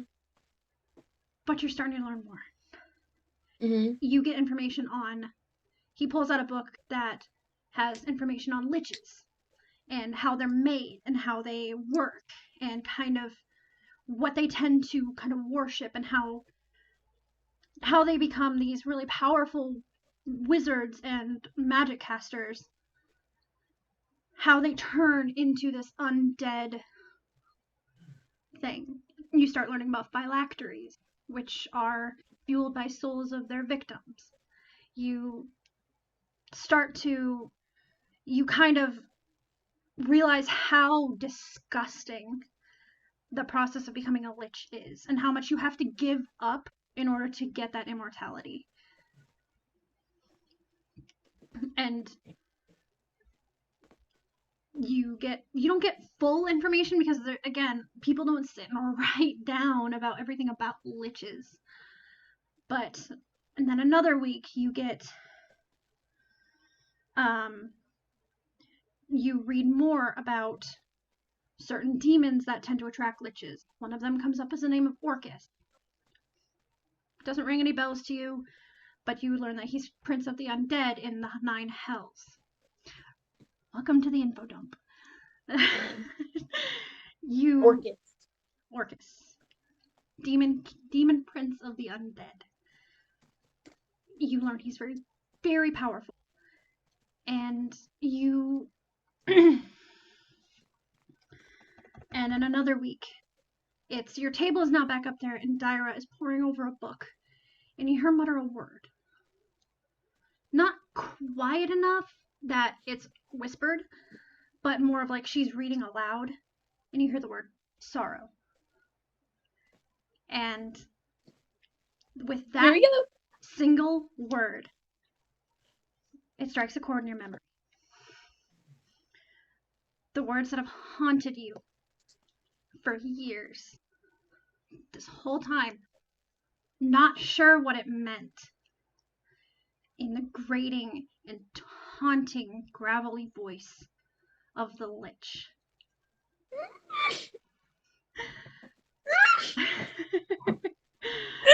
Now I gotta try to do this voice. I wish I had Cal's voice to do this.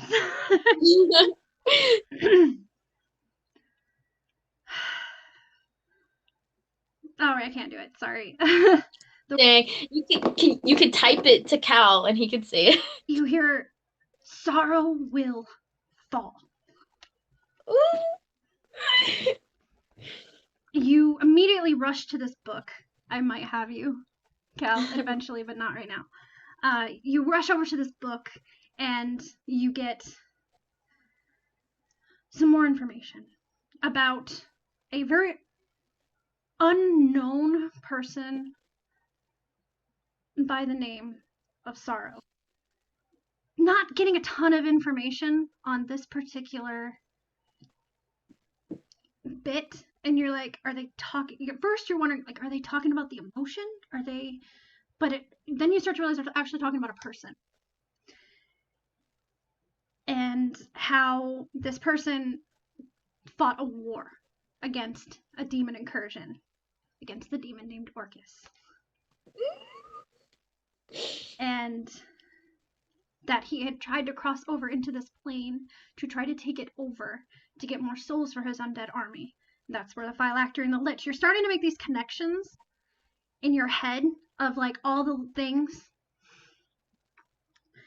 And you find out she's supposedly died at the end of this incursion. But managed to seal Orcus back into the hell. You're reading more and trying to get more information. Hero. She loves her, sorry, she's just like everything she likes. Good. And there are ruins that are still there as a scar on the land. And this happened probably about 200 years ago. You're reading about this being like 200 years ago. And he pulls out another book, and it's a diary, or a handwritten kind of, I don't know, kind of biography, diary type, kind of a mix of the two, from a monk named Trevor. Trevor! And gives an explanation that Sorrow was in fact a Shadar-Kai.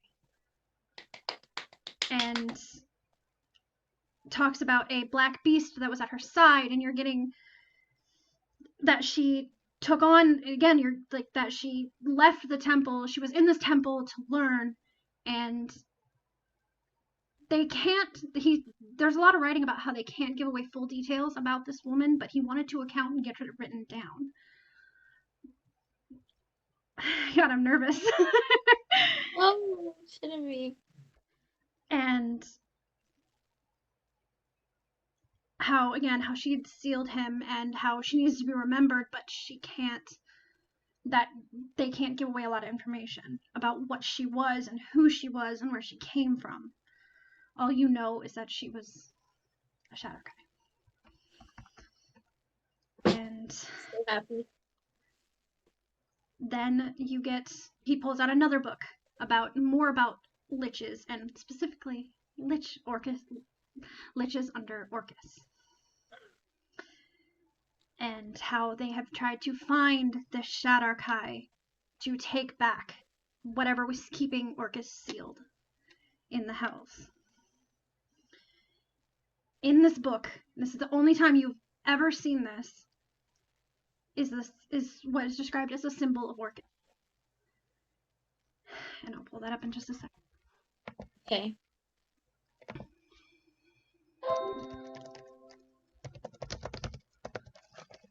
Oh, fuck. I'm trying to type over my...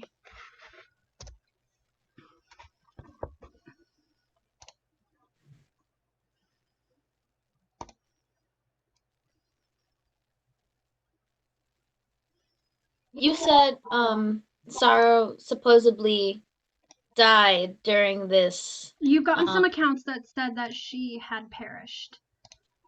Okay. But you do get some other information that has said that she has not, that maybe she didn't.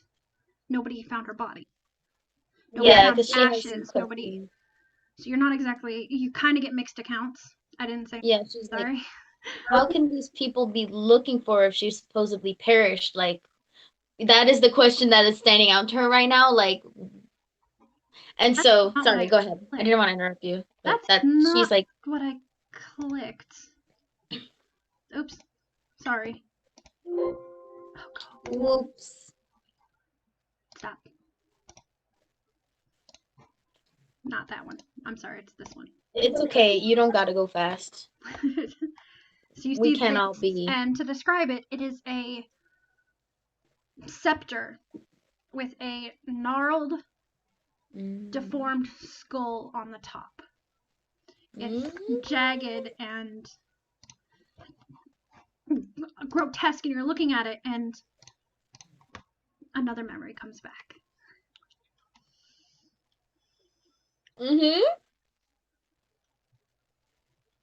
It looks familiar.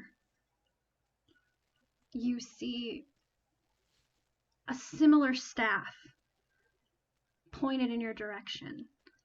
It's not perfect.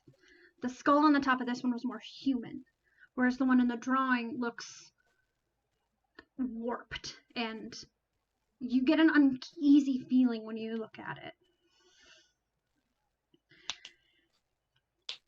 And you see the Lich standing in front of you, pointing this scepter at you. Hatred written across his half skin and bone face. As you're tossed around, your boat is tossed in the sunstorm of whipping waves and rain.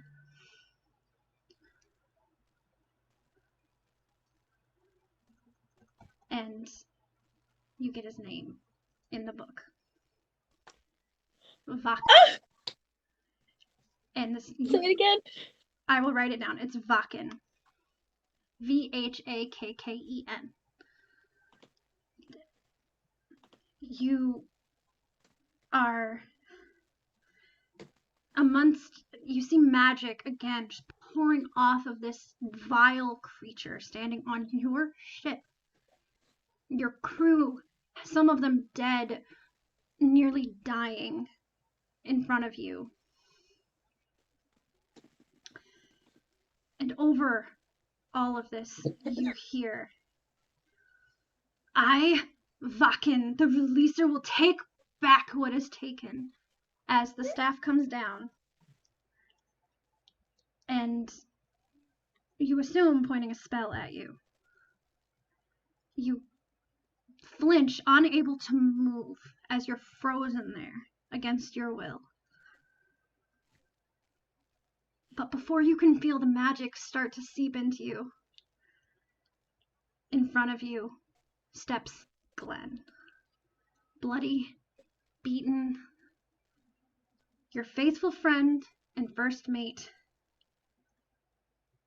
puts his hand on your chest, pushes you with another seize of magic, releasing the spell that the lich had had on you, and you feel your body almost pull and jerk, just as you see him start to crumble to ash in front of you. The last thing you hear before being plunged into the icy, whipping depths of the ocean is his screams of agony as his body crumbles.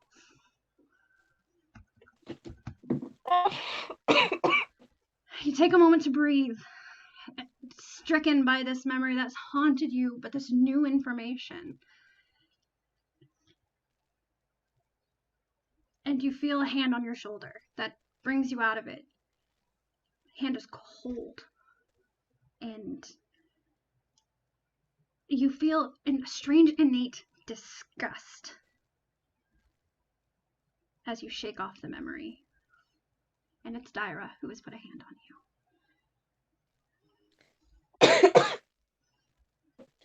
She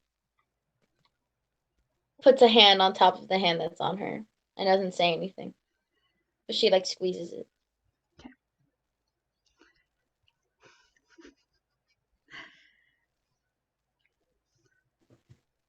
Okay. That's where we're going to take a bit of a break. An actual, Thank you. legitimate break. I have been waiting to dump that for so long. I'm guessing the rolls didn't help. Huh? I'm guessing the rolls didn't help last session. No, she just had to get where she was needed, and none of the people in the temple kind of knew what they were actually looking for.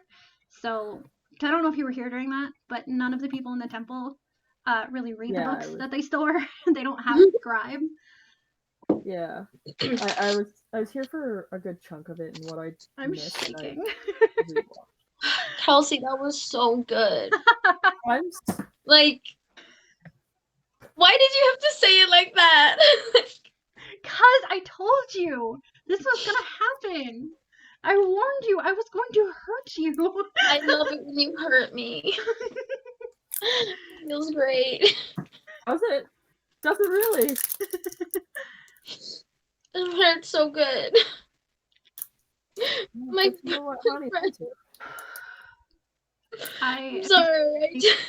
I thought for so long whether to put that information in and make this a part of the story. But when you mentioned that you wanted to have a lich be her enemy, I'm like, fuck. I have to do this. I can't. Because it's so good. Yes! 100%. Oh my god. I'm struggling to open this mead and it's pissing me off now. I'm sorry.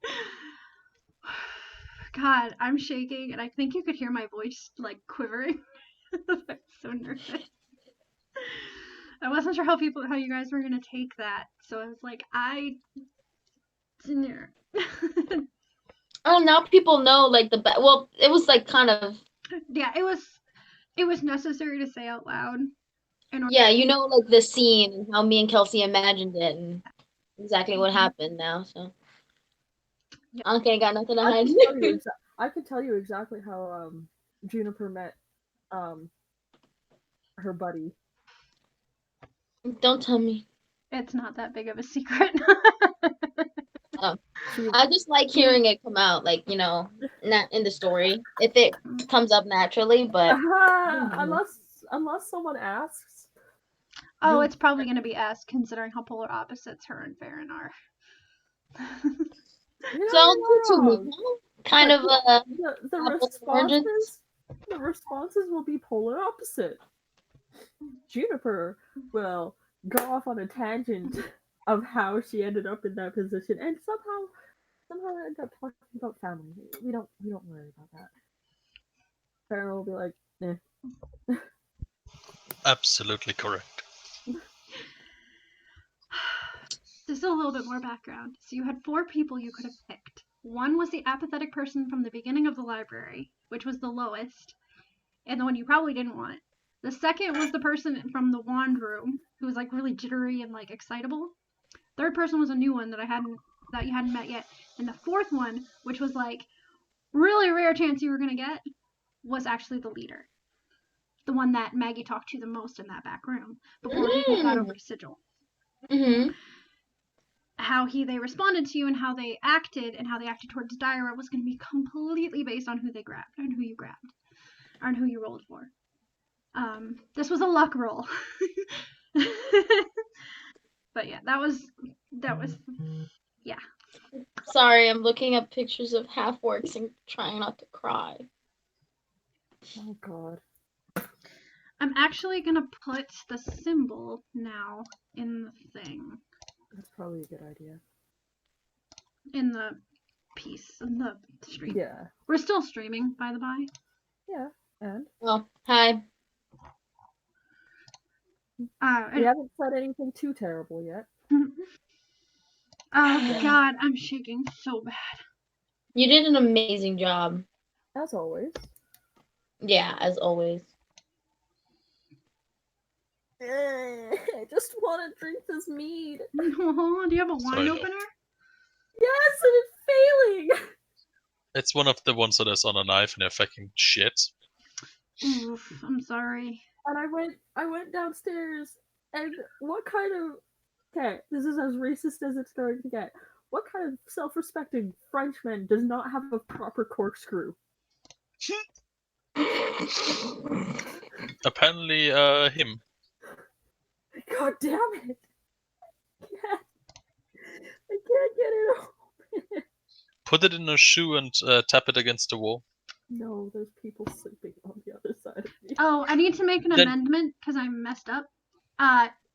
What you saw in the book was not a scepter; it was a wand. I miswrote. So. Okay, I was imagining like a wand, but it's the symbol you see is the top of the wand, but then you get details that what it is it's his wand. It's the wand of Orchid. You don't know what it does or why it's so important.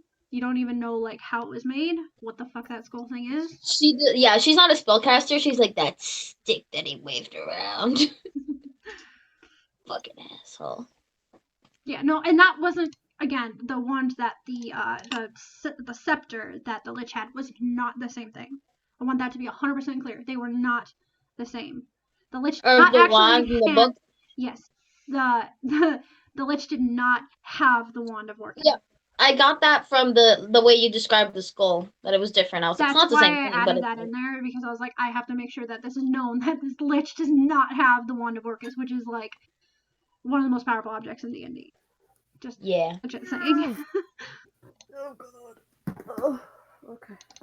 Kelsey, you had such like good visuals. Like whenever like we have a session like this, like I can imagine it like drawn in black and white, like and as a comic in my head, and I'm like, you have to draw it. Who has to draw it? The one who's envisioning it, or the one who has created this for you to envision? What did you say? I can't hear you, Will. It helps if I put the mic down, hey? I was about to Yeah. say flip down your mic, Lo.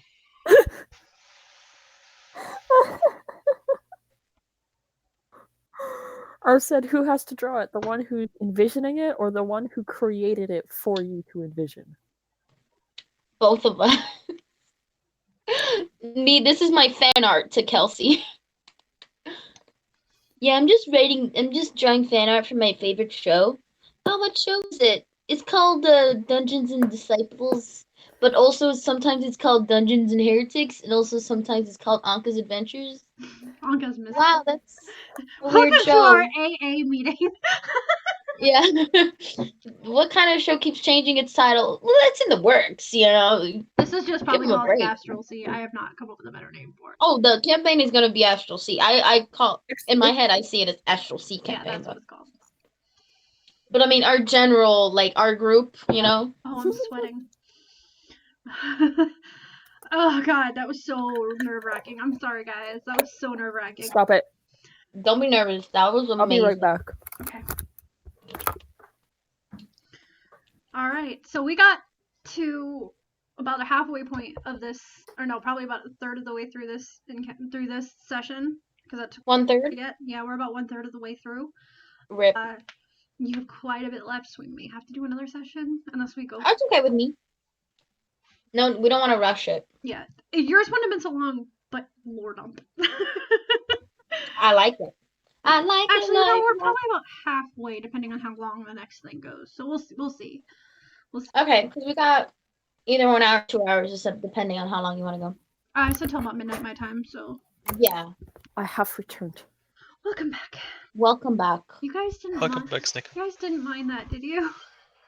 No. Mind what? Here's why I was so nervous, is because I was so afraid of adding my own personal character into this and like her story and like how it fit that I was so nervous, and this is why I nerve-wracked for so long over whether to do this. And it was Alvin who's like, you should do it. It makes sense. Yes, it does. But And you know, I loved it. Like when you first mentioned it, I was like, yes! Like I'm expecting and I'm excited about it. So if you left it out, I would be sad. I would be like, what about sorrow? I felt bad because I didn't want it to be like, well, you guys have to deal with this like super important fucking character of mine, and like it's not all about her kind of story. It's kind of just more towards Anka's end. But yeah, I felt. Don't worry, we don't think anything bad about it. We love it. I love it. I can't get this open. Oh my god, Jazz! I wish I could give you my wine bottle opener. I have two that are both really good. I can't even push the cork in because I'm too weak.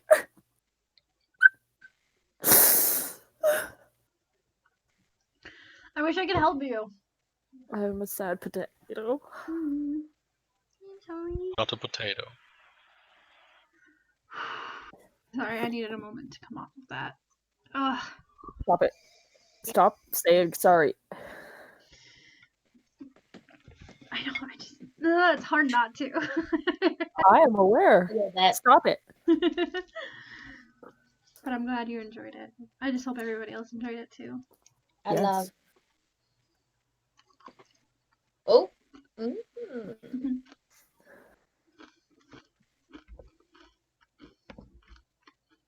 No, munch. Munch. Welcome to ASMR with the Fox. Kelsea MR. Nothing came up in the chat, right? Oh, fucking Kung Lao did. Damn it. Oh, sorry. Oh, I forget we have one of those. Let me go look at it. Yeah, I would have liked Kung Lao. I know Alvin would have too. Oh well, we'll see if he comes up again. He wasn't even in the bot earlier. Huh. That looks like Magnus. Thank you for. Whoops! Tipped over my mic. Alright. So, honey, once you got yourself, like, recentered, we're not done. I know we're not done. I meant we're not done in the library yet. With this asshole. No. jerk. He's so sexist. Doesn't like him. Yeah, that's the reason. She doesn't know any other reason why, except that he's like just like sticking his nose up at her because she's like, I don't know. I'm a really priestess sorry or because Anka something. gets a very bad. Oh my god, I didn't even think of the implications of this. When Anka meets Maggie. Why? What Oh happened? fuck. Because the first and only impression of the Temple of Akab and the god is this fucker. Oh no. Yeah, and so she's gonna meet Maggie and is gonna be like, oh, man, I knew a guy that was also part of that. He was a jerk. Like, are you guys all jerks like that? Then meets Maggie, and Maggie's like the most lovable bean ever. I don't think Anka's the kind that would like generalize. She's only met him the one, so I don't, she's not gonna be like, I met one guy, so I know how they all are. But I kind of mean, it's thing. like your automatic impression of this god is that he's like a fucking snooty asshole, and he's actually not. Like, not how I've written him anyway. He's aloof, but not like.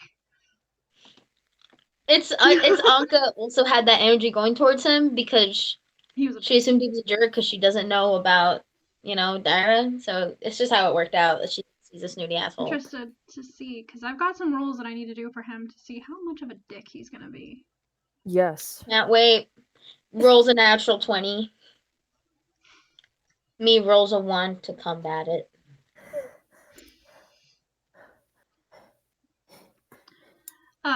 Yeah, that's okay. I need to go turn off my oven because somehow I left it on. God damn it.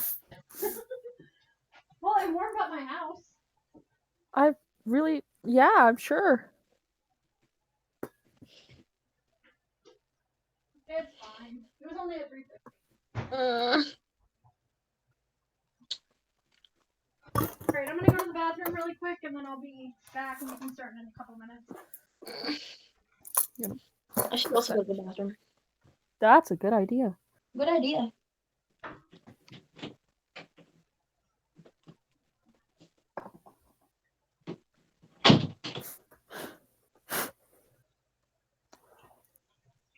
Welcome to the stream. Anybody? I'm not currently watching the stream. I'm part of it right now, so I don't know who's all there. I can look at that. I'm gonna look at that. Waffle. Waffle. Hi. Hi. Oh. I love you. So, I love to.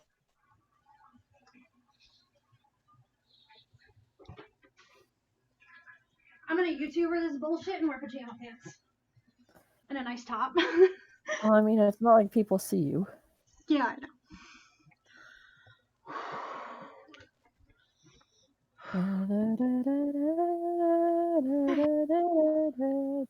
I am sorry that so much is happening with Anka and not you guys. Stop it. You had to control where the fuck Juniper was going, because otherwise we'd still be playing her. And you guys rolled kind of low on your intelligence checks and your intelligence. Yeah. So it was like Anka rolled really high. So she had to have some reason to know all this information. Yeah. And Who's all so I don't want you guys to feel like I'm playing a favorites. Stop it. You did this.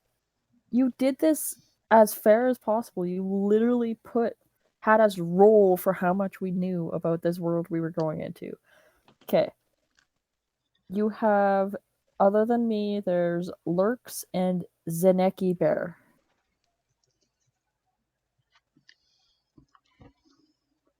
On the screen? Watching, yes. Oh. It says there's 3 people and I'm one of those 3, so. I don't know who's watching. I hope they're enjoying themselves, though. I mean... Yeah, we're still live, right? Yep. Yeah. Yeah. Hello, 1 person in audience. 2.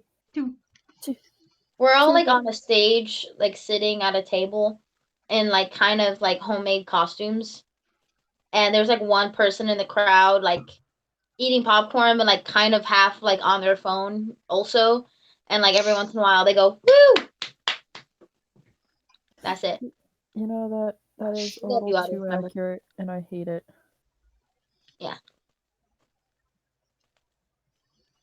And now Anka knows the reason of the words that have been haunting her for years.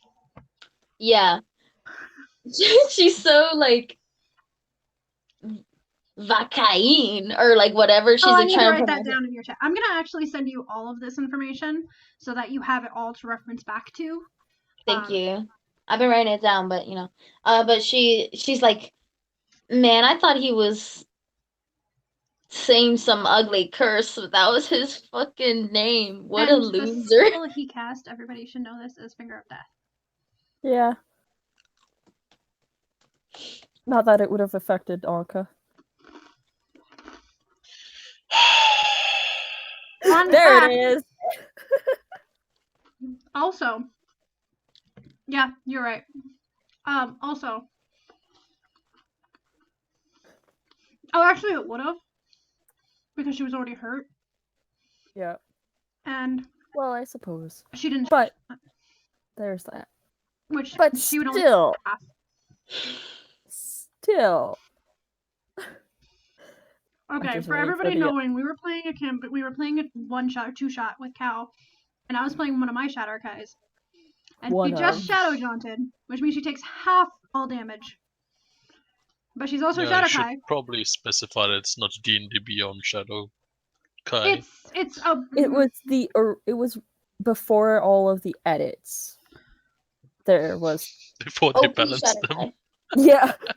She only jaunted once though. Yeah. But and that still means that like she still would have affected her rules wise if she hadn't rolled. Also, her save also was her Shatter because she takes half necrotic damage. Yeah. So she took us, what was it, like 66 points of damage, half down to like 9. Like just the way it worked out, she had if you had used it against the fucking Kender. There's a bear. Hi, Alvin. You're gonna have to rewatch the stream because I'm sorry. No, that's okay. We're still going, but there was some good stuff. Got late again with the vampire this time. Yeah, Anka's getting, or not Anka. That definitely happened. And then a librarian came. We also see the cars in my window. That's weird. That was a joke, Alvin. I have rage because I bought meat and I can't get into it to try it, so I'm just. Why can't you get into it to try it? Because this is what happened. Oh, you have yeah, okay. Oh no. Just like smashed it against the table. Okay. No. With the glass and everything. Oh, I'm sorry, I'm not Fox. Drink glass, drink glass, drink glass. Peer You could pressure. still try tapping the bottom of it. I've been trying. The hammering you heard earlier was that. I didn't hear hammering earlier. I heard it. Because I was trying. I tried basically, except for the one where you literally tap it against the wall or slice off the fucking top. I've tried basically everything on that list. You need to just end up getting a better. Does anybody else in the house have a better wine bottle opener? No, I tried that. It made it worse. Oh no. There's 3 more options. You can push the cork through the bottle, but you just can't close it back off after that. Yeah, it would just be like in there like a Ramune soda pop. I tried that too. Made it worse? I'm too weak to actually get it into the bottle.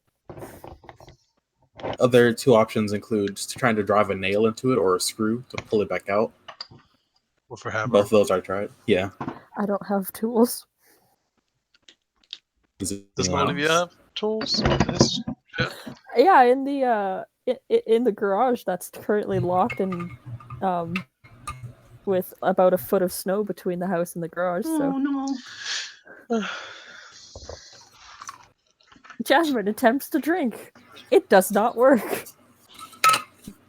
Roll to drink. Natural 20. Roll to open the Maybe bottle. like a Natural 1. like a butter knife or something. Try to shove it in there and I've been using maybe like a shoe and just like pound it. Pound Yeah, that that's shoe. what I've been saying. You got this, Jazz. I believe in you. Come on, Jazz, go. Oh, so sorry about the crunching ASMR. I'm not good at ASMR. Crunch ASMR. Crunch, crunch, crunch. I thought you said The Conjuring ASMR, and I was like, a horror movie ASMR sounds like the weirdest experience. Oh, hail the You magic used to heal crunch. There we go. Do you have like a butter knife in it? I've got the end of a spoon. You need something with like that's blunt enough to push it through and not stab it through. Do you have anything that's maybe a little bit thicker, like a dowel or something? Oh, Dowel. baby, I'm so sorry. I gotta go fix my cat. Hold on. I don't think you guys can see him, but he's over here trying to get in his bed, and it's like I moved my living room around. Oh, His bed's like, I'm gonna take a picture because it's fucking great. poor kid.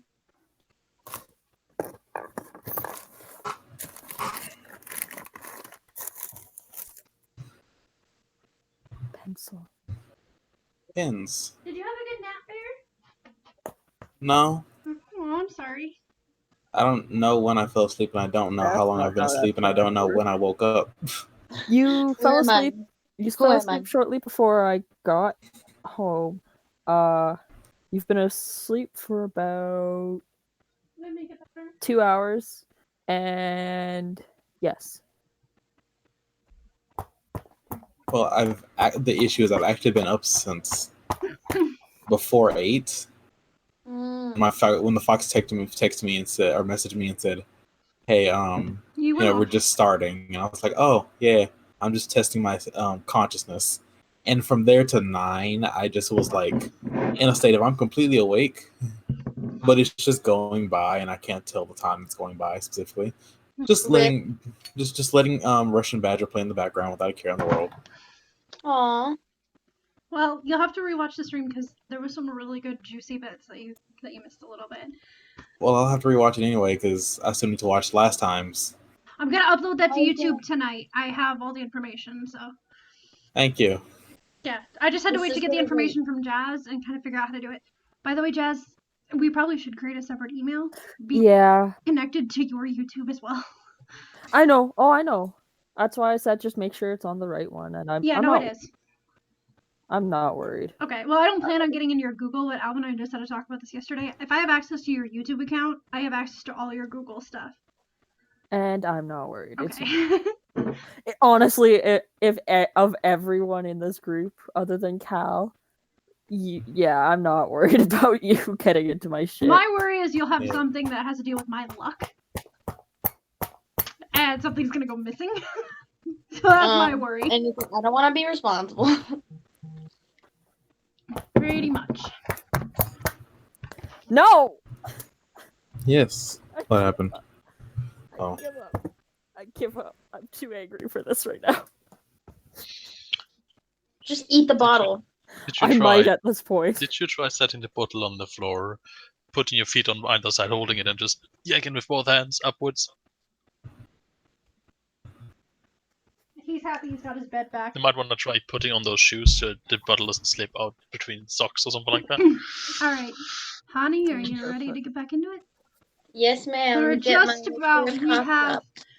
a little bit more info dumping to do. Rad, love it. I love how Anka's the only one so far who is gonna know where the fuck she's going. Because Maggie's just like, Excuse through a you. drawer. Anka has a Excuse mission. you. Yeah. Juniper knows exactly where she is. She's on an adventure. Aww. Anka likes that. Didn't I say that's where they were? Ooh. Oh, now that I have access, I can upload all of the other recordings. Yes, good. Oh, fuck yes. I might do that. I might work on that tonight when we're done. Okay. Honey, are you ready to get back into it? Because I'll do a recap of what happened for Alvin and for Alvin. a small recap. You want me to do it? No, unless you want to. Oh, okay. I thought you were asking me. No. I can if you want, but you know all the things. As I told Honey earlier, I fully plan on being the one who does all the recaps because I have all the information. And I don't know, I prefer it when the DM does the recap, all Critical Role style, so. Oh, okay. Yes. Gonna have to rewatch or re-listen because fuck. Anyway, and then with YouTube Red, you can do it in the background. Anyway, getting ready to back into it because I'm okay. Welcome back. Not that segue was, yeah, we're ridiculous. Anyway, so for our new person who joined, Alvin, what he missed was Anka got her sword, which we do need to talk about, which we will talk about now, or after this part. Anka got her sword done, and went back to the temple, waited 3 weeks for a member of the Temple of Baka to show up. And she got the asshole from the library in the first room. Yay her, because she rolled badly, or rolled low. But, she, got some very cold looks towards Dyra, but got a lot of information about liches and Orcus and a woman named Sorrow. And we got some tidbits of backstory from our dear Anka and her tragic start to this journey. With the death of her crew at the hands of a lich. So she's standing in the library. You're standing in the library, just coming out of this memory that had taken control as you watched so vividly in your imagination, remembering it perfectly even after years. And so now you can choose what to do. Choose what to do, like if you want to keep going today, or if you want to take a rest, and we can. I actually think that it would fuel her to keep going. She doesn't want to go to sleep. She's just like, oh, we hit something. Let's keep it going. You spend another week reading these books and finding more information out on Sorrow, that I will give you the information private. Mm-hmm. Again, you can't connect her whole life, but you can connect between the taking on Orcus and why the liches would be after her if she's still alive. Mm-hmm. You kind of hold on to this book that was written by this monk. You get some other names of people who are associated with her that have traveled through the grapevine. Something about a cat. Yeah, something about a cat. You get a few other names, Julin, Kel, a few other things like that. And one other name, Bastion. Okay, here we go. There's not much information on any of these people. They're just names that have been referenced.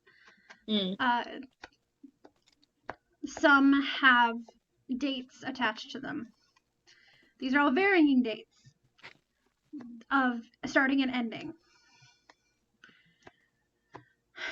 But so you keep reading over the next week, and you finally get some information on where the lich would have disappeared to, where the specific lich, Vakin, would have gone.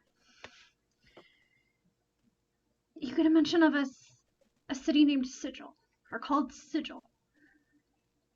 You've never heard of this city. As much as you have traveled around the continents and to bigger port cities, this doesn't ring a bell to you.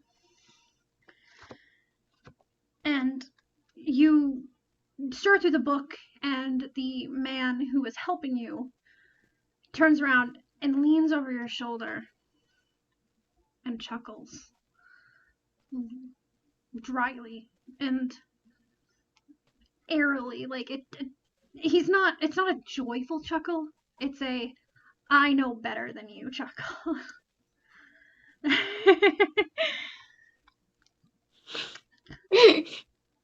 You don't know what sigil is, do you?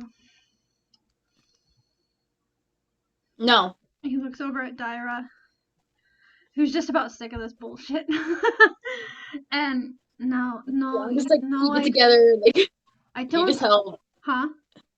Anka's like, keep it together. You need his help. Like in her head, like she's like, kind of got that, like, don't punch him in the face, kind of, you know. And Daira is just about done with this nonsense. She's like, yeah. No, I don't know what it is. Do not ask. I know we are not all as smart and as well read as the keepers of the Temple of Bakab, and she's very irritated at this point. You tell him. Anka's like kind of sitting up, like, you know. Well, you should know, considering you can stay up as long as you wish. And what the hell does that have to do with? She like stops herself. She's like, "What the hell does that have to?" He whatever turns to Anka and is like, "Well, I hope you haven't stuck your neck out too much for her." And shuts the book you're reading quite vigorously. It's like tunk, and then he takes it quickly, puts it right back on the shelf. You get the sense that he's very respectful towards the books and like cares a lot about where they are and how things are kept and the state of the books, but gives no shits about you guys. Like, you guys are a blight on this library. And you've caught under his breath that it's almost unfair. He mutters sometimes when he thinks you're not listening. And I'm going to say, because you keep watching him, He's just jealous that I get access to the library and he doesn't. Do you want to roll insight? Yes. With advantage. I'll give you advantage on this. Yes. Okay, that first one was a 17. The second one was a 19. 19 plus 6. 25. That was more than enough. Yeah, he's a little jealous of you guys and having this access to this huge library. And he can't spend as much time as he wants here. And we're not allowed to take books outside of the library, no, right? You are not. And that is a strict rule. The books stay in the library.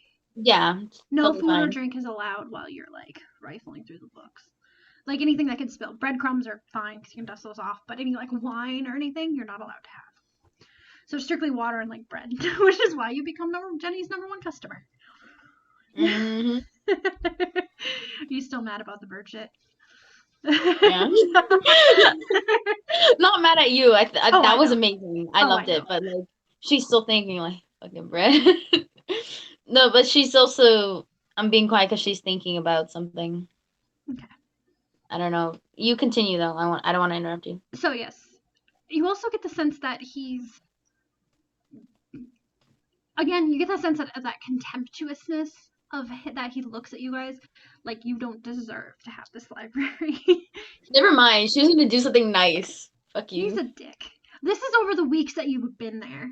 Like, this is just the vibe that you've gotten over the last week. Yeah. That's why you got it, or the 4 or 5 weeks that he's been there. Mm-hmm. As he's standing at the shelf, he pulls out another one. I'm sorry. He goes downstairs to a different section, to the first section that you remember was about another plane. You kind of remember a lot of the information you got there was about something called the Astral Plane, the Astral Sea, different names, and about gods and goddesses, and it was just all a lot of history information that you're like, I know what I read, but I don't care that much. Not that relevant. And he comes up with another book with a dark blue leather binding and no words written on it, on the binding. None of these books have a lot of writing on the binding. I think I mentioned that, but some are in like other languages, but majority of the books are just plane. He sets it down and he starts rifling through. He starts rifling through really quickly and takes the book and shoves it in front of you.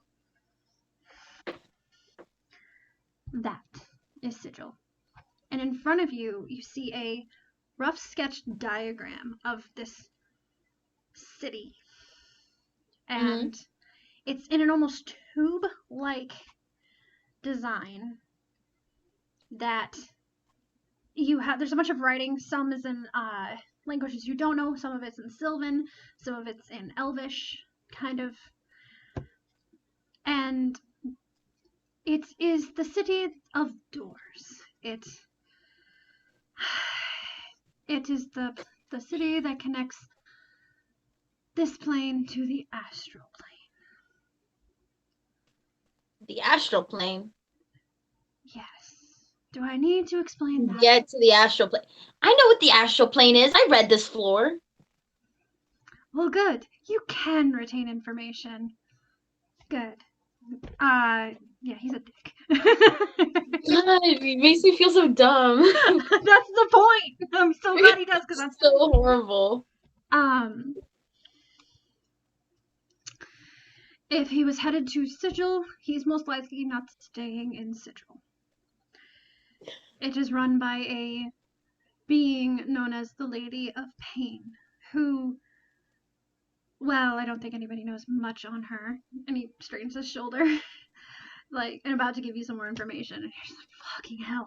Okay. The information is good, but he's like, not many people actually, not much is known about her. I'm like, oh, finally, something you don't know. Like, that's what she's thinking. She's not saying it, but, like, she's like... What is known about her is that she is a neutral being.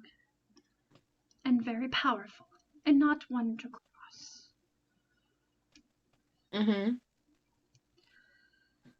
However, I do not, even with the seediest of undergrounds in this city, I do not see your Lich staying here. And he speaks with Lich the same way that you do. That he hates it. It's very, again, that he's just content to everything. But it's almost more so like that. There's something about him that absolutely hates it and does not respect. At least there's. Yeah. Go ahead. You just get that feeling from him. I'm gonna say you're still rolling off your previous insight, so. Okay, cool. At least there's one thing they have in common. My guess is he is taking some transport out into the astral plane itself. How do you get the sigil? Any number of ways. And unfortunately, I cannot help you with that. And something you can't help me with? Wow. That's crazy. I thought you were boundless energy and information. That's just so crazy. Something you don't know. Just like that's wow. I know how to get to Sigil. I just can't help you get there. And now with that attitude, I don't even know if I want to. She just sort of puts her hands up like defeated, like, okay. Okay. You rolled for this.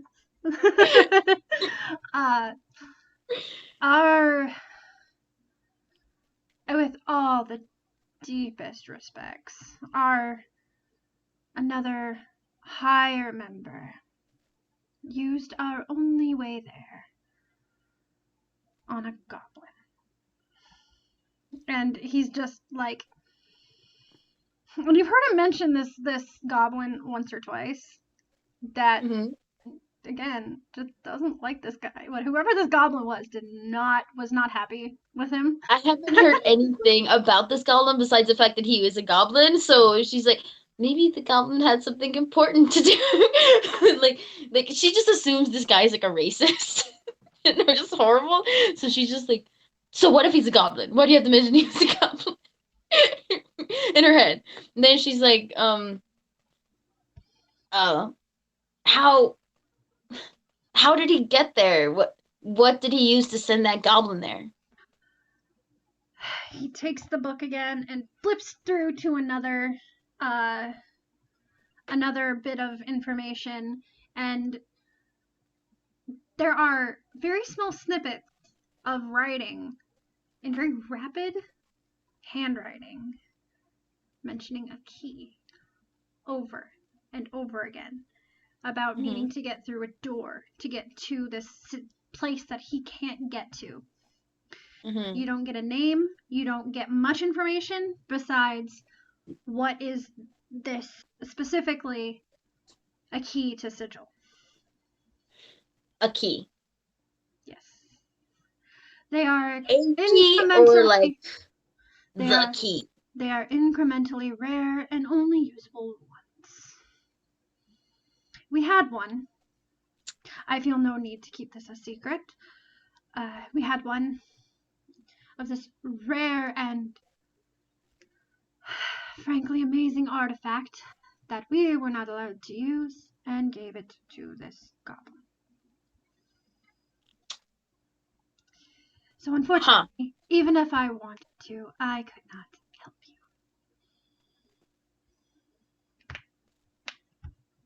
But there might be another key out there. I would not suggest spending your resources looking. They aren't. Those who have them keep them well hidden.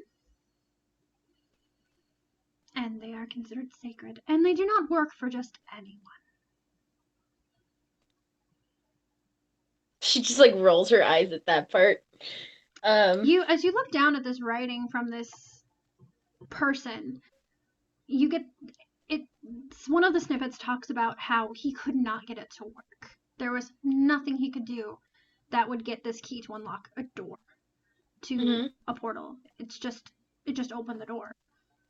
To just open the door, but it didn't do anything special. But he was convinced that this key did something. You're welcome, guys. But there is another bit about this key that says it was stolen. That this particular key that this person had was in fact stolen. And so it's because he stole it, not pure of heart. No, that it was stolen from the person who had it. But there's no information on who took it, where they could have gone. It was just where this person was destroyed, and the key is missing. Okay. Your option would be to find somebody who has the power to take you to Sigil, or to send you there. What kind of person has that power without a key? Somebody who dabbles in magic that is not always. He stops and he's thinking of a word.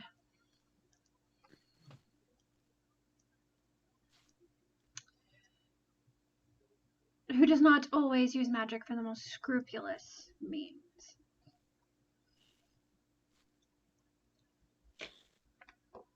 As long as it gets me to where I need to go. Whatever they do in their time is their business. So, do you know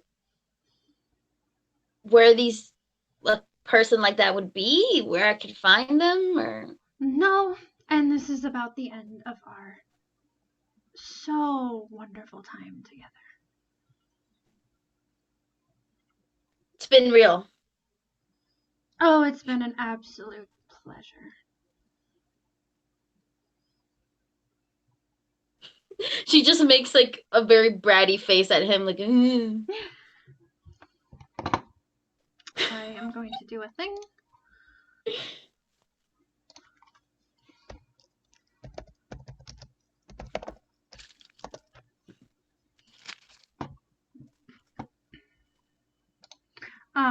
Give me a second.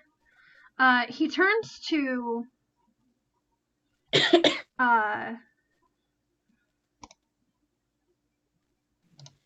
Dyra, and his hood down.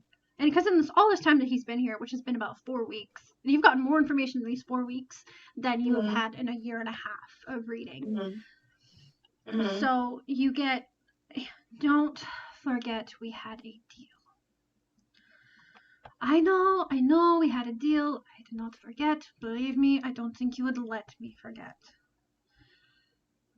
We will close that deal later. That is if you show up within a decent time.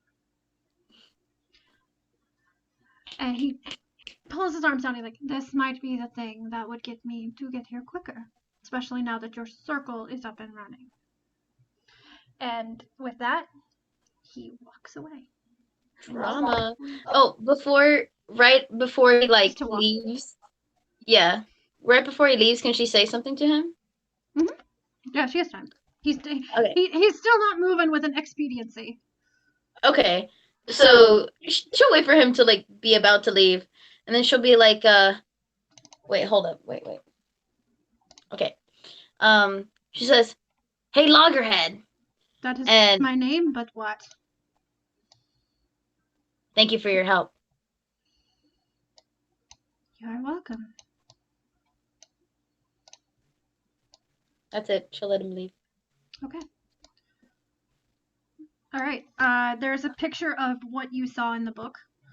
Now on the cast, and I'll post it into our private chat. Give me a second. Great. Nope, that's not right. Kitty. Yeah, his bed was tilted, and he was not happy with me. Poor baby. Look at his face. He's like, "Why is this a thing, Mom? Why? Mom, why you do this?" I have so many things open. My computer is struggling. Give me a second. There we go.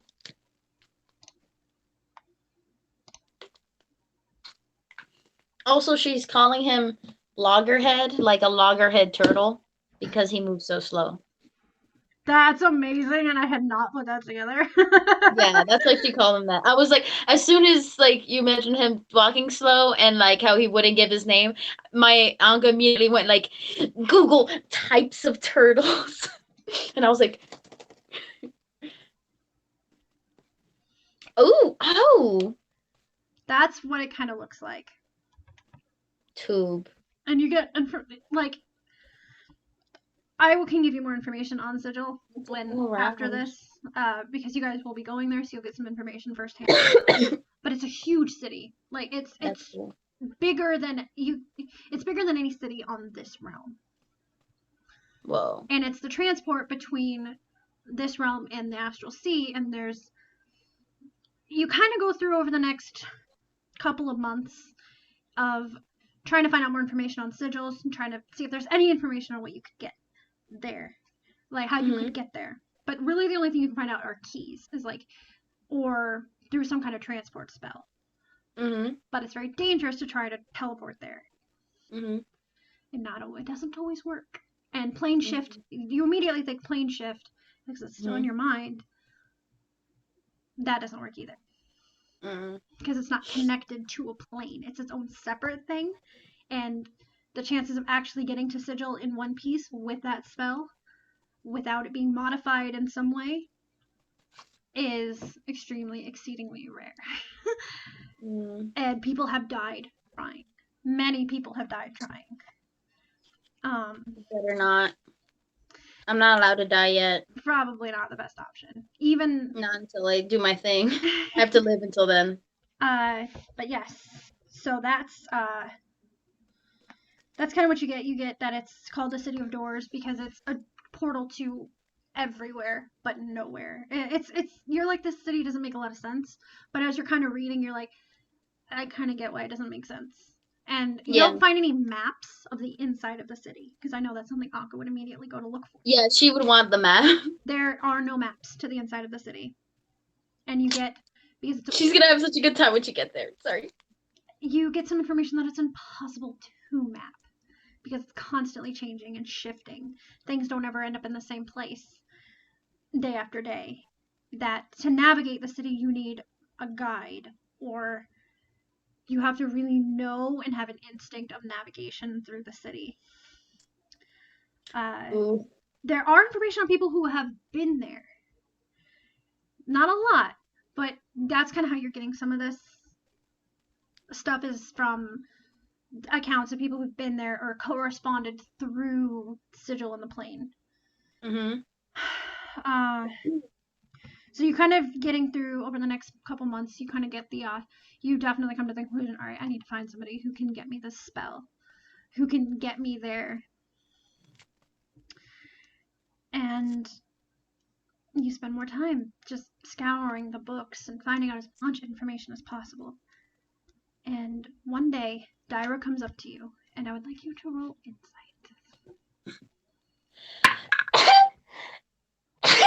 Bless you. It was sneeze this time, guys. Bless you. Thank you very much. Insight, you said, right? Yup. 21 total. Jesus, honey. I rolled a 15. She normally looks a little gaunt. Still pretty, but she has this little gauntness to her face. But it looks sullen and nervous as she approaches you. She's fidgeting with her hands. And, Anka, may I speak to you, please? Always. You don't even have to ask. What's going on? I might have an option for you. Great! This is great news. Tell me.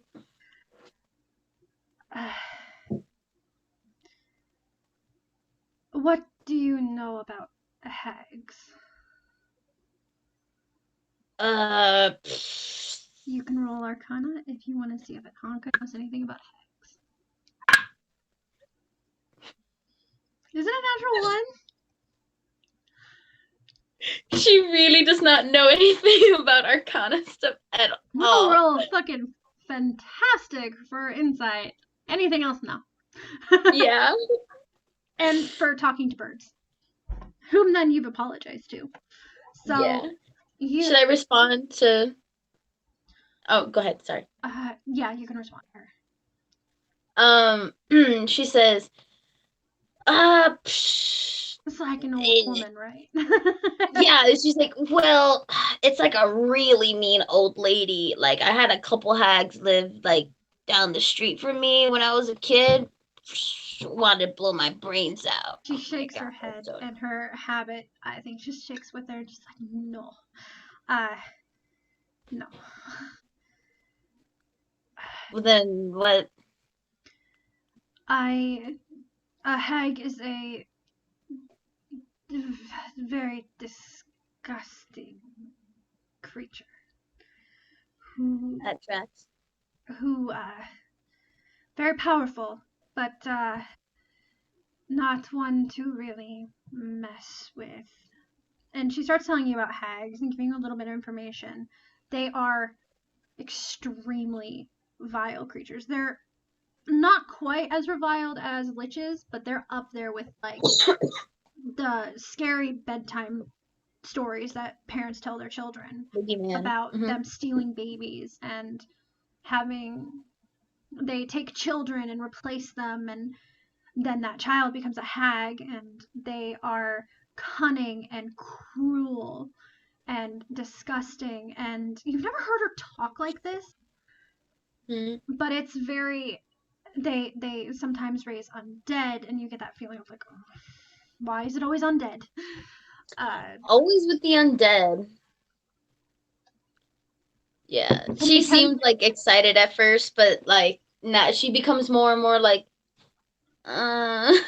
They like to make deals that almost always end in their favor, but they are very powerful and very magical, and they might have the answer to what you're looking for. Yeah, I do need somebody with magic, you know. I'm sort of a dweeb at that. But 4 psychic damage, I'm kidding. Goes down to 90. I still haven't replenished my health from last time. Oh yeah, I'm fine. Your health is. Yeah. You've had enough long rests, honey. This has been like months. I'm sure. So my back is still creaky from like 2 years ago. Sorry. Go ahead. As she's warning you, you start to get this feeling of maybe there's another option. Maybe I should wait. Mm-hmm. But then that image pops into your mind again of your crew dying. And those horrifying screams. And being unable to do anything. And in the distance, as you are fighting for your life within the waves, the Ravenscorn burning. Oh, and I have a note here that says it fills you with determination. It does, though. It really does. And you're like, no, if this is our option, I need this is not happening. I'm gonna. Mm-mm. And she kind of like, I know this seems tempting, but please, we can try to find another option. We could keep trying to look for keys. We can.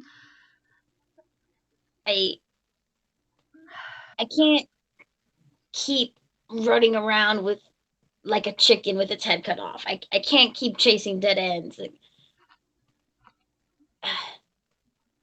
I want to move forward. I've been here a long time. Almost 3. Not that I don't enjoy your company. It's just I'm gonna do whatever it takes to get to my crew, even if it means making deals with. What is it? I forgot to mention something else you know about liches. This is something I glossed over when I was giving you all this information, because I have a lot of information that you needed to get down. You start to have more nightmares because you got to read in one of the books, and this is another thing that you're that brings you to this point where, like, no, I have to do this.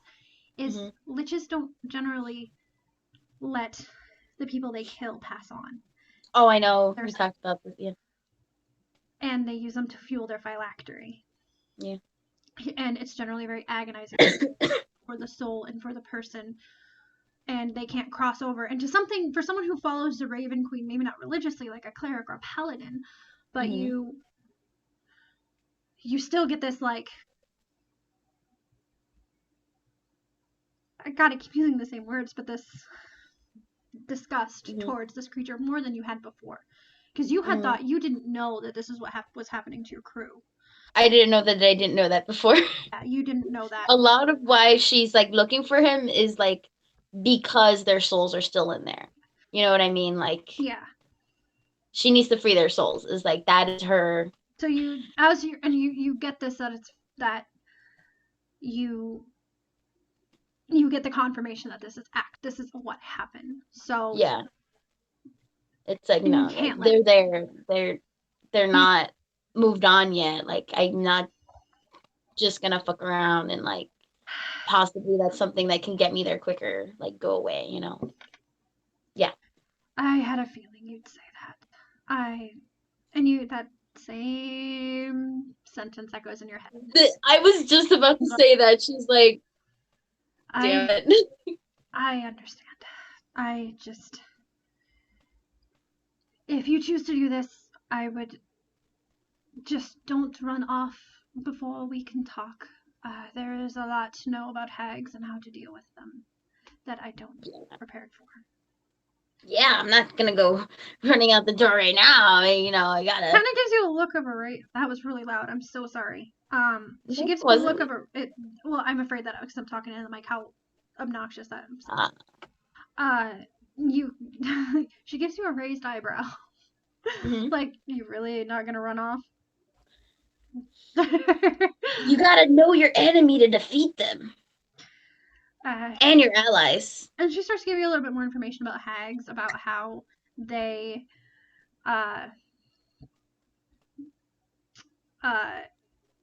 they're very tricky. They always have an out if they feel like they're being cornered, or that they like to make deals, but the deals always go in the hag's favor. They will never make a deal if it doesn't suit them more than it would suit the person making a deal. And only the truly desperate or stupid, looking at I'm both of those things. The desperate or stupid make deals with them. Or the unknowing, the unprepared. So over the next week, you get prepared to go on this journey, and the Indira kind of tells you where you're going and what might be in store for you. They don't know exactly what kind of hags, but they do tell you about the few. Night hags, sea hags, green hags, and there's one more that I can't remember. Let me look that up really quick. Alvin probably knows, but I don't. Water hag. Well, that's sea hag. Earth hags. Fire hags. Oh my Air hags. Long ago, There's a the red, 7 I hags think. lived together in harmony. I mean, you're not wrong. Oh, there's a lot of different types. Okay. She did it! Good job, Snake. Yeah. So according to Google, because I didn't look this up before because I'm stupid.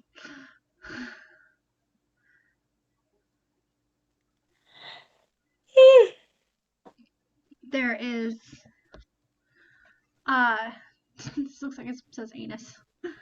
But basically breaking it down, there's cold or snow, night, green, blood, red, and a few others that she kind of talks about. But it's in a forest to the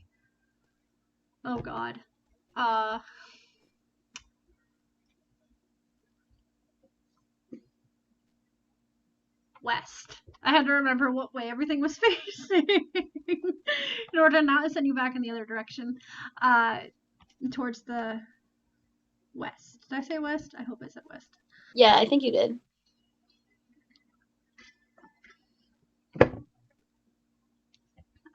In a forest. So she kind of says, well, it's probably a green hag, but I can't tell you exactly who or what. I can't tell you exactly. We just got the word that they're coming, that they are there. Okay, so just wander around the forest, calling out, here hag, until it comes. Or I set a trap, like I'm hunting a rabbit. What do I do? Like, what's protocol? I would not suggest setting a trap. They would see through it. They are. Yeah, I'll put out like a candy on a stump. They are incredibly intelligent people. Please do not take this lightly. She is chastised. She's like, okay. If you are in their forest, they will find you. Great. Last work for me. But who knows how long this thing will be here. So and that's pretty much all the information she can really give you. Mm-hmm. And so after about a week is when you decide to go. And does she have any like advice for me about like some of the tricks they have, like just if you do not have to, do not make a deal with them.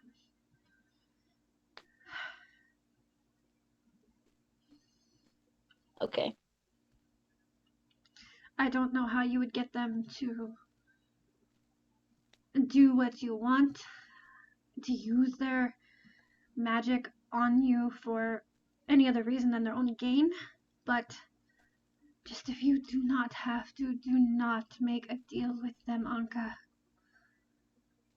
Well, what kind of things do they usually ask for? Anything. Your soul, your life, your firstborn child, let's hope it's that one. The life of your family. Well, if you just be careful.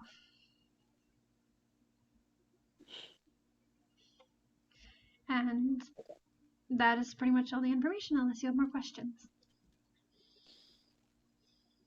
No more questions. I think Anka is like feeling kind of nervous. But she's like, it's now or never, might as well go check it out. Yeah. See, Okay, so after about a week of you scouring the library for more fucking information, mm-hmm. You get headed out. And this is where you would get that plus to your investigation from spending 3 years looking for information in a library. I will add at that at a I'll edit that in a minute. But you do want me to roll for investigation? No, I'm giving you the bonus. Oh, first, okay. So now you are proficient in investigation. Good job, Anka. Yay! It's a +5 now. Yeah. Yay! I see it. So, yes, you get headed out, and if you want to stop here for the night, we can stop here. This is a pretty good stopping point altogether, or we can keep going and see how much we can get in 2 hours.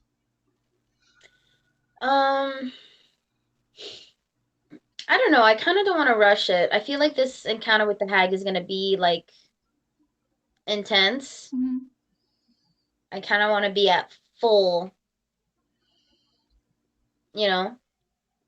Okay. What do you think? I think that's probably a smart decision. Unfortunately, because I don't want to run it into another fucking session, but I'm always happy to do more Anka.